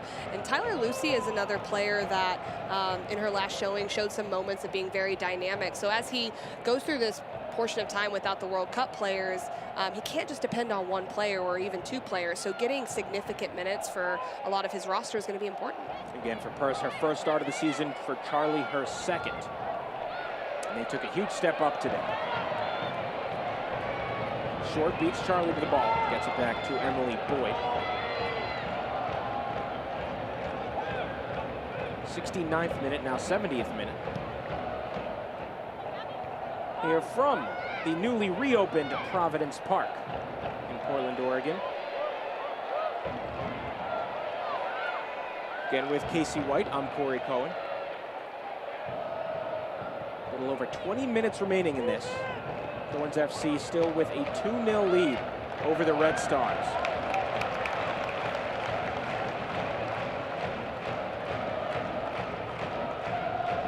The attendance coming in just under 20,000 here on this Sunday afternoon, the largest home opener for Thorns FC. Wow, I mean, I'm jealous right now, like seeing that number and seeing the crowd, and it's just amazing to see the environment that they create for these players and for the fans that are there. They have to love coming there and all joining to help their home team. Yeah, and you know, you talk about for the players, they've missed playing at home, but for the fans, they've missed going to games. It's been a while for them. And so here they are back at Providence Park after the gigantic renovation. And they have come out in numbers, over 19,000. I'm sure we'll continue to see huge attendance marks here at the renovated Providence Park.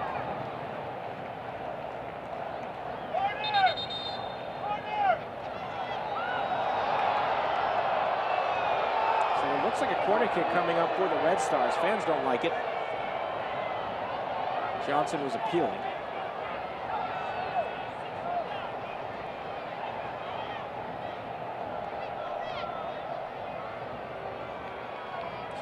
Chicago wants to get back in this. They have to score coming up in the next 5-10 minutes. Corner kick. Headed by Serena Gorjevic. And now clear. It'll stay in play. Now the Red Stars have to come all the way back.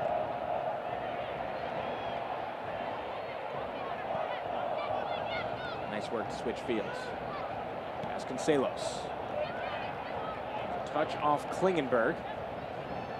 Back out to Vasconcelos. Klingenberg all over her. What a battle in the corner. Last touch off Klingenberg.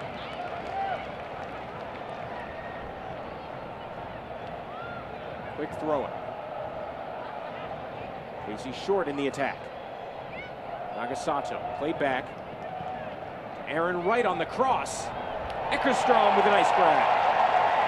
Aaron Wright has been so impactful in the second half as they've changed in their system of play, and she's been higher up the field. She's really had a free roll to go anywhere to make an impact, and she's making runs in behind. She's running across the keeper on set pieces. She's been really impactful so far for Chicago. Wright, a member of the best 11 in 2016 in this league. 25-year-old out of Kentucky.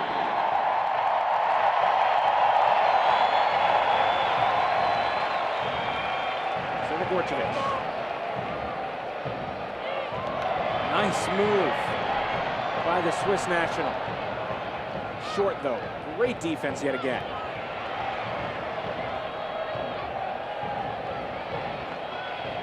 Klingenberg. Vasconcelos back on defense. Sent in by Seiler.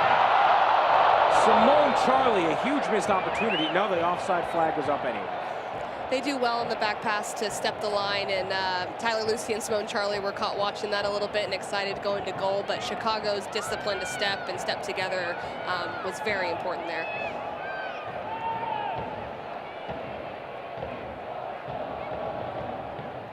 Fourth minute now.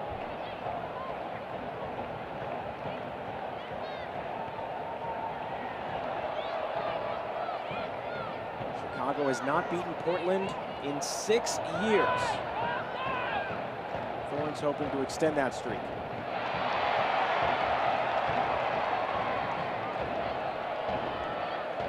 In the attacking third. And a goal kick coming up for the Red Stars.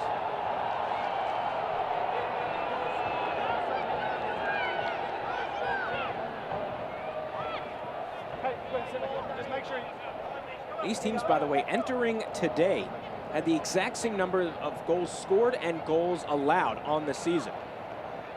So these are two very evenly matched squads. 13 goals for, 10 goals against, a +3 goal differential for both of these teams. And yet in this game, it has been the Thorns on top as Eckerström yet again. Eckerström's proven that she can sniff out these crosses that are in the air, and those balls have to be driven lower to have any opportunity, or they have to beat her out to the far post. Now, Chicago's shown a few times they can get balls into the box, but it can be a bit wasteful if it's at that height for the goalkeeper. Substitution coming up for the Red Stars. Maria Sanchez will enter this match.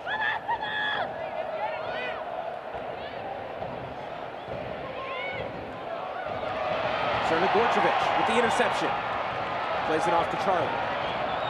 Simone Charlie on the cross. Nice defense. And a foul called against Tyler Lucy. So Maria Sanchez will enter this match for Michelle Vasconcelos.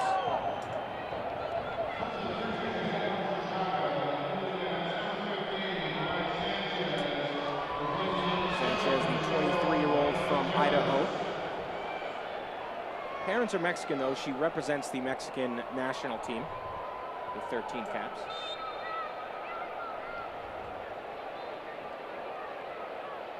I should say has represented them.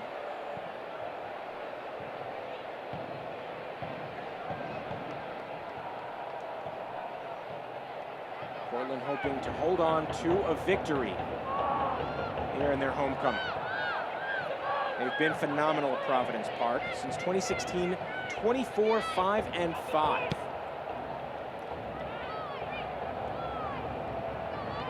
When you start strong like they did today, it really sets them up to be able to control the game. Even if Chicago has come out in the second half and has generated a lot of opportunities, Portland has put themselves in a position to be able to play the game the way they want to secure the 3 points. Here's Casey Short. And a poor touch given away to Portland. The Red Stars have dominated possession in this second half, 66.5% since halftime. Yeah, I mean, the way they've changed and the way they're playing, it's very hard for Portland to match up with.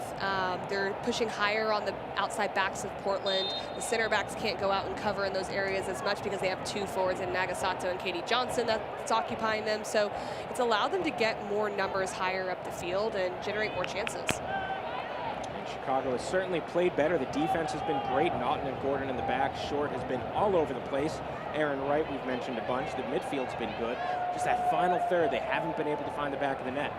And of course, you wonder how things would be different if Sam Kerr was still here. Carson's furious with that foul.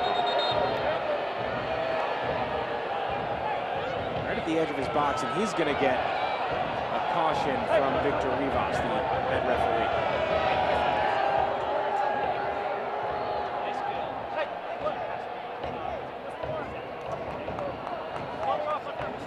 As we see a couple substitutions set to come in for the Thorns.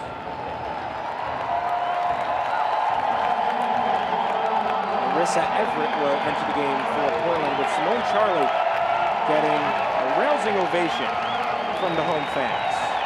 2 assists in her second start. Again, just signed as a supplemental player in early May, and has proved to be a key part of this Thorns FC squad.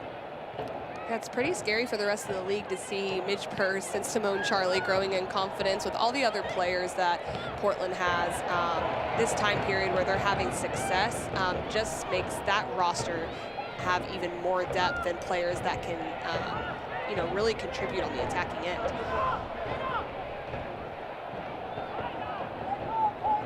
As you see how well Portland has done here at home. I mentioned 24-5-5 since 2016. Here's a low cross. Nagasato got a piece. Shot deflected. Colaprico off a touch as it rolls past the goal line. And a corner kick coming up.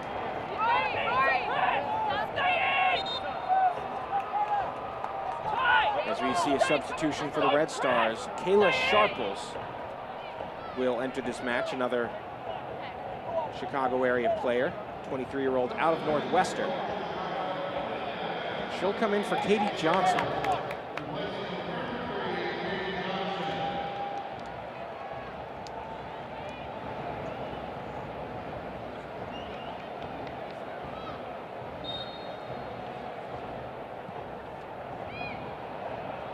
Punched away by Eckerstrom. The low strike, traffic, and now it's too much.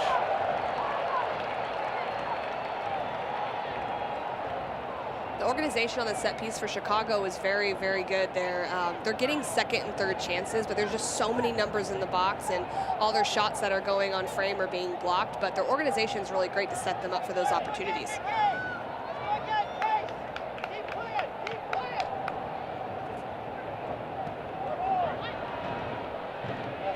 Out of play on the near sideline.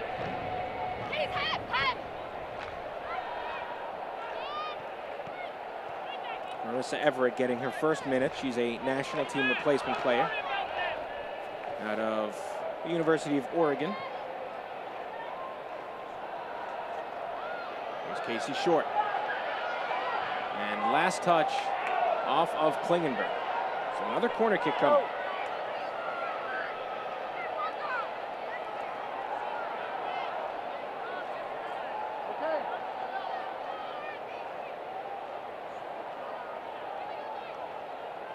Here's the corner for Chicago.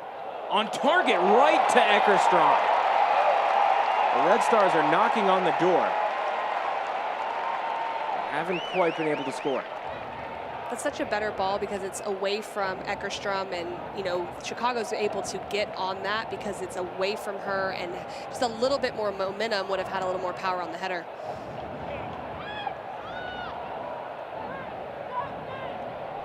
Sent away by Boyd. That was close, though.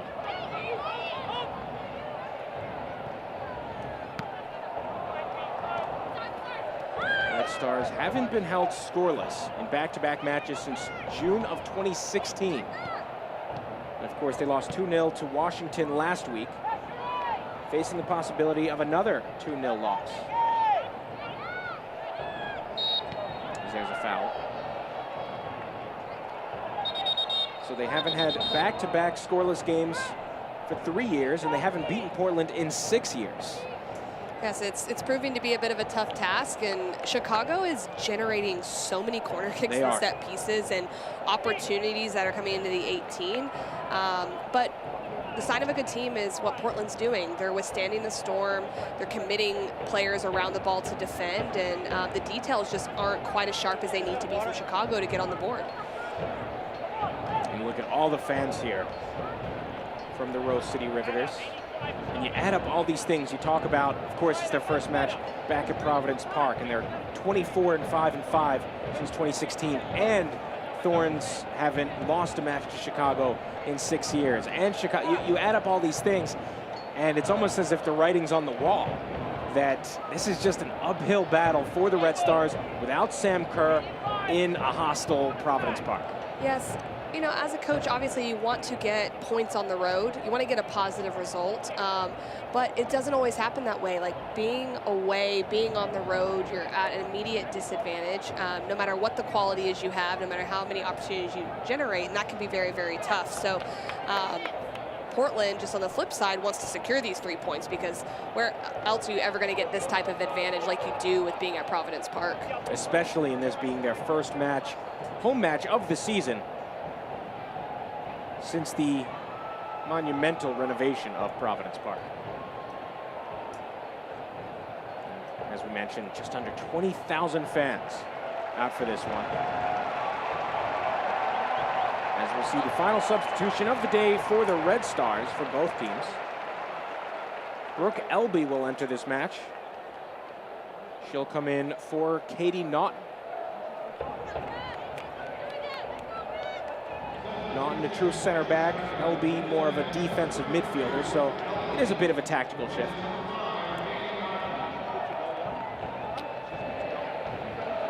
Yes, it'll be interesting to see if it's a straight swap, or if there's someone else that's going to go back into that position. But you can see by the changes he's making, not only from a system of play, but personnel, that he's knowing they need to continue to push forward and try to get that first goal. Portovich. And a real heavy touch there from Elby right after getting into this game. Elby, the president of the NWSL Players Association. Also recently turned 26.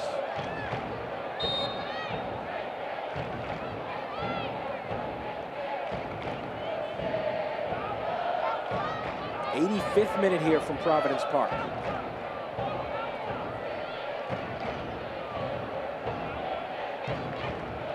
It's low, a strike, and that will do it. The first career goal from Marissa Everett.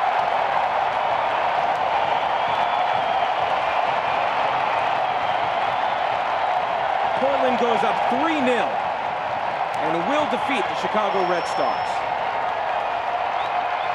That is such a dangerous ball that's played in behind. It's right in the seam. Everyone's set up further centrally and back post, and that ball that turns the defenders.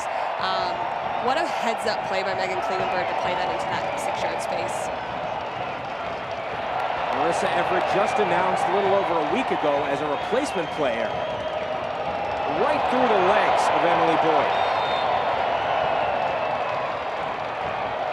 Everett from California, spent 4 years at the University of Oregon. Got to stay in this state. Play professionally. You got to be happy if you're Mark Parsons. You have Simone Charlie, who's gotten 2 assists today. Mitch Purse has gotten on the board, and now Marissa Everett. So the confidence and the attack and ability to continue to score goals has to be at a high for those players and for the roster in general. It's just a great sign for the next month. And it's pretty incredible when you talk about all the players that they've lost, more than any other team in the league. And a few of them have been gone for a long time, the Americans and Christine Sinclair for Canada.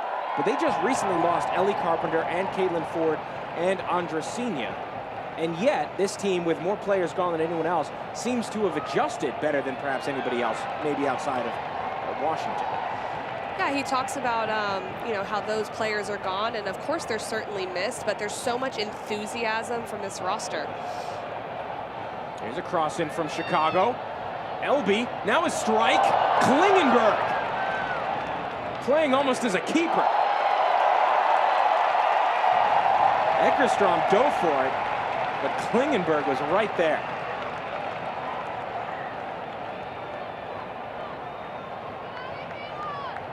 If you're Portland, you're certainly happy that you scored 3 goals and continued the attack, but they don't want to continue to give up goals.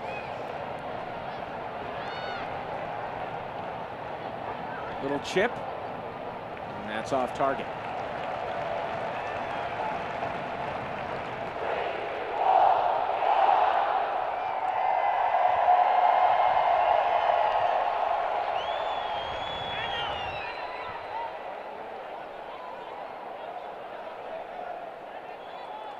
Great crowd out here, just under 20,000 for the home debut of Portland Thorns FC at Providence Park.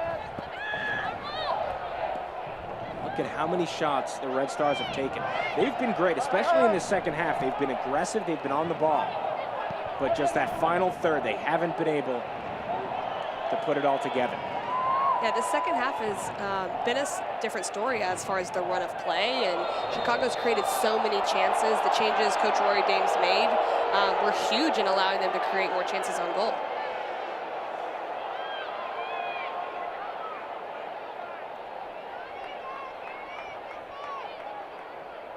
Set piece coming up.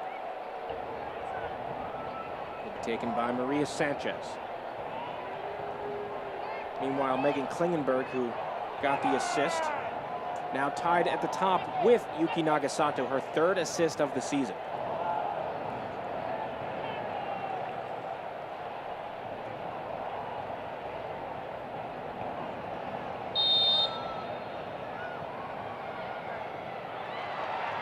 Headed out of the box.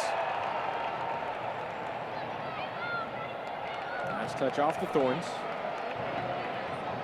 Credit to the Red Stars, they are still going all out as they trail by 3 goals. It's Colaprico. Centers it, and a shot is too high. Well, in these moments, it's really important to see, you know, the character of your team. And obviously, it's a 3-0 game right now, but Chicago has a long season ahead of them. So this kind of character that they're showing, I'm sure there's some frustration in it, and they want to keep going and want to get on the board. But just to show that they can continue to work is going to be important for them as they go throughout the season. 90th minute now. You saw the massive disparity in shots as Eckerstrom comes out. She's been great today. Meanwhile, shots on target, it's just 5 apiece. And that's something that Chicago can take away from this. You know, they've created so many chances, so many shots, but how many are actually very dangerous and causing Eckerstrom to make saves and are really on frame? Not so many. So hopefully working on that piece is going to allow them to be better in the future. Yeah, they've taken shots, they've gotten the ball into the box, but not many that have really challenged Britt Eckerstrom. 3 minutes of stoppage time remaining. Certainly won't be enough for the Red Stars to mount a comeback.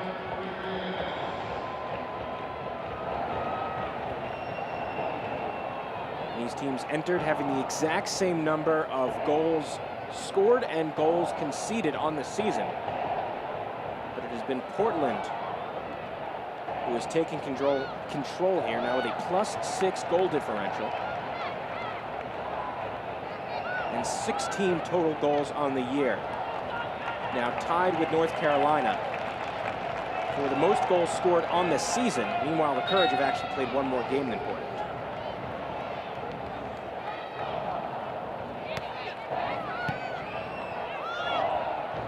So, of course, a tough start to the year for the Thorns on the road. Mark Parsons said it's been a challenge. But now they're back at home. They are absolutely rolling and improving themselves to be one of the very best teams in this league.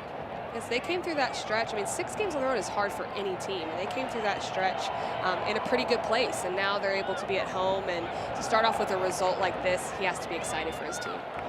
A lot to look forward to at the new Providence Park. Elby on the cross, a strike, and again above the crossbar. That's been the story of the day for the Chicago offense.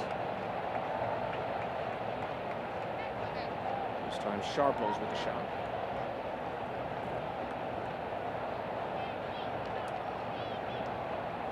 She's named to the All Big Ten team 3 straight years when she was at Northwestern.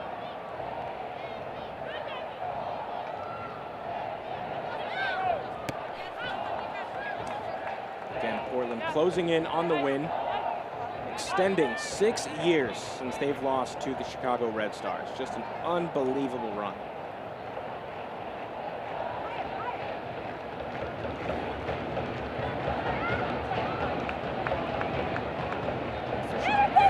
The first time in 3 years that they will have gone scoreless in back-to-back matches. They are aggressive. They've gotten better since last week, but still clearly missing Sam Kerr, who just always had a nose for goal. Yes, but as a coach, you're thinking, okay, performance-wise, they've created the chances. Here's Bourret in the box, across, gets through! Off target from Marissa Everett. Nearly a brace in her first NWSL appearance. Now, she is not going to be happy about that one when she watches it. What a great ball by Bourret across for her, across the 6-yard box. She goes towards the end line, picks her head up, finds her across, and Marissa Everett's going to want that one back. Still, what a performance from Everett in just a few minutes. There was a foul in the midfield. Bourret is down. Purse with 2 goals in her first start of the season, and Marissa Everett, the rookie out of Oregon, with a goal, nearly a second, in her first NWSL minutes.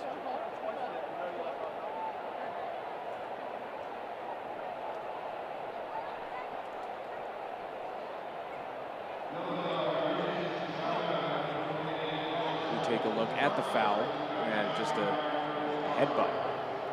Yeah, she comes right through the back of her and leaves her feet and challenges and hits her right in the back of the head.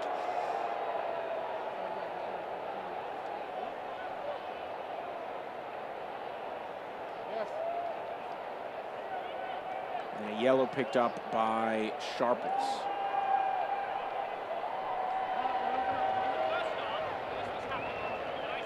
But a great day for the Thorns. Midge Purse with 2 goals, Simone Charlie with 2 assists. Marissa Everett. Hear the words from Mark Parsons. Everett traveling a couple hours north from Eugene, getting her first professional minutes and scoring. Bourret now up. It's good to see her walking off and looking better after that. This match should end any moment now.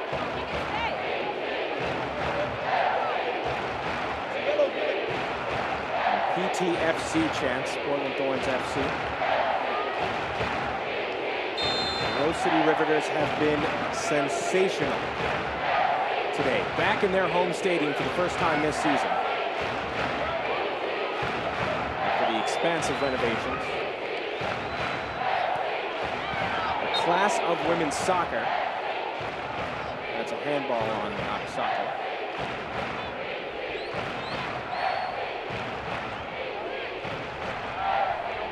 And not even women, just talking about soccer in the U.S., one of the best atmospheres, men or women, in the United States. It's an exceptional environment to play in, to watch, and to be a part of. There is the final whistle, and Portland, in their return to the new Providence Park, defeats Chicago yet again, 3-0. They are dominant here at home and proved it yet again. What an exciting game between the two teams. Both teams were creating chances going forward, but Portland was able to get on top early and just really showed how much athleticism they have, their dynamic attack. So Portland just seems to be almost unstoppable at Providence Park and against the Chicago Red Stars. You combine those two, and it leads to this result, a 3-0 win for Thorns FC. Just a dominant performance. So we'll wrap this one up in just a moment. Stay with us here. Portland with a 3-0 victory over Chicago. We're going to wrap this up in just a moment on NBC Sports Chicago and Yahoo Sports.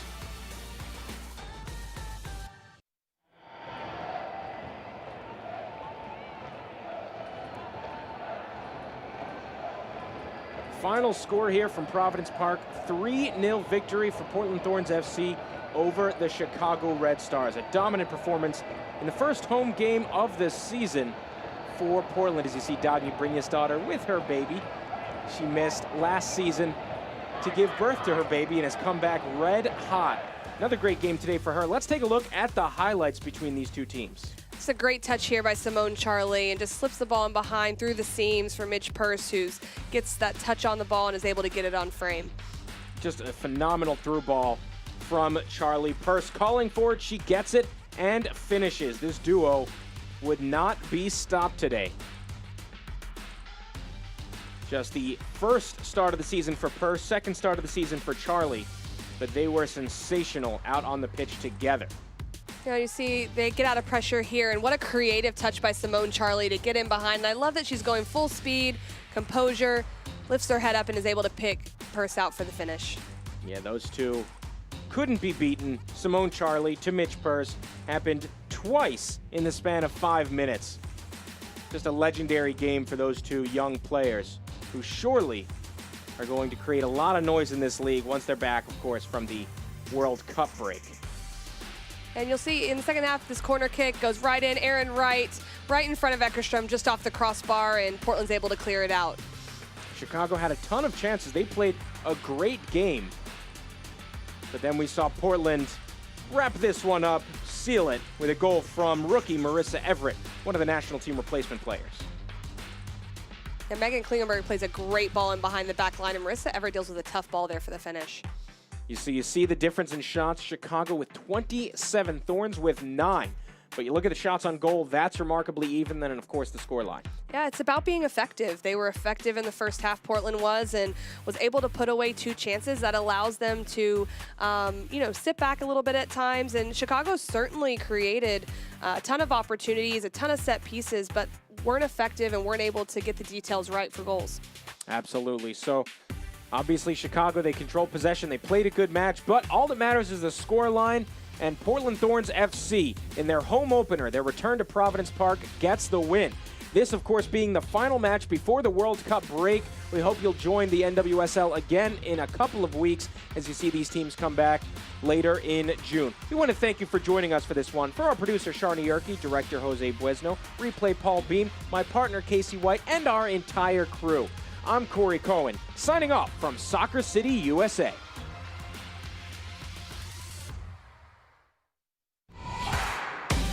This broadcast is presented by authority of the National Women's Soccer League and may not be reproduced or retransmitted in any form without the express written consent of the National Women's Soccer League.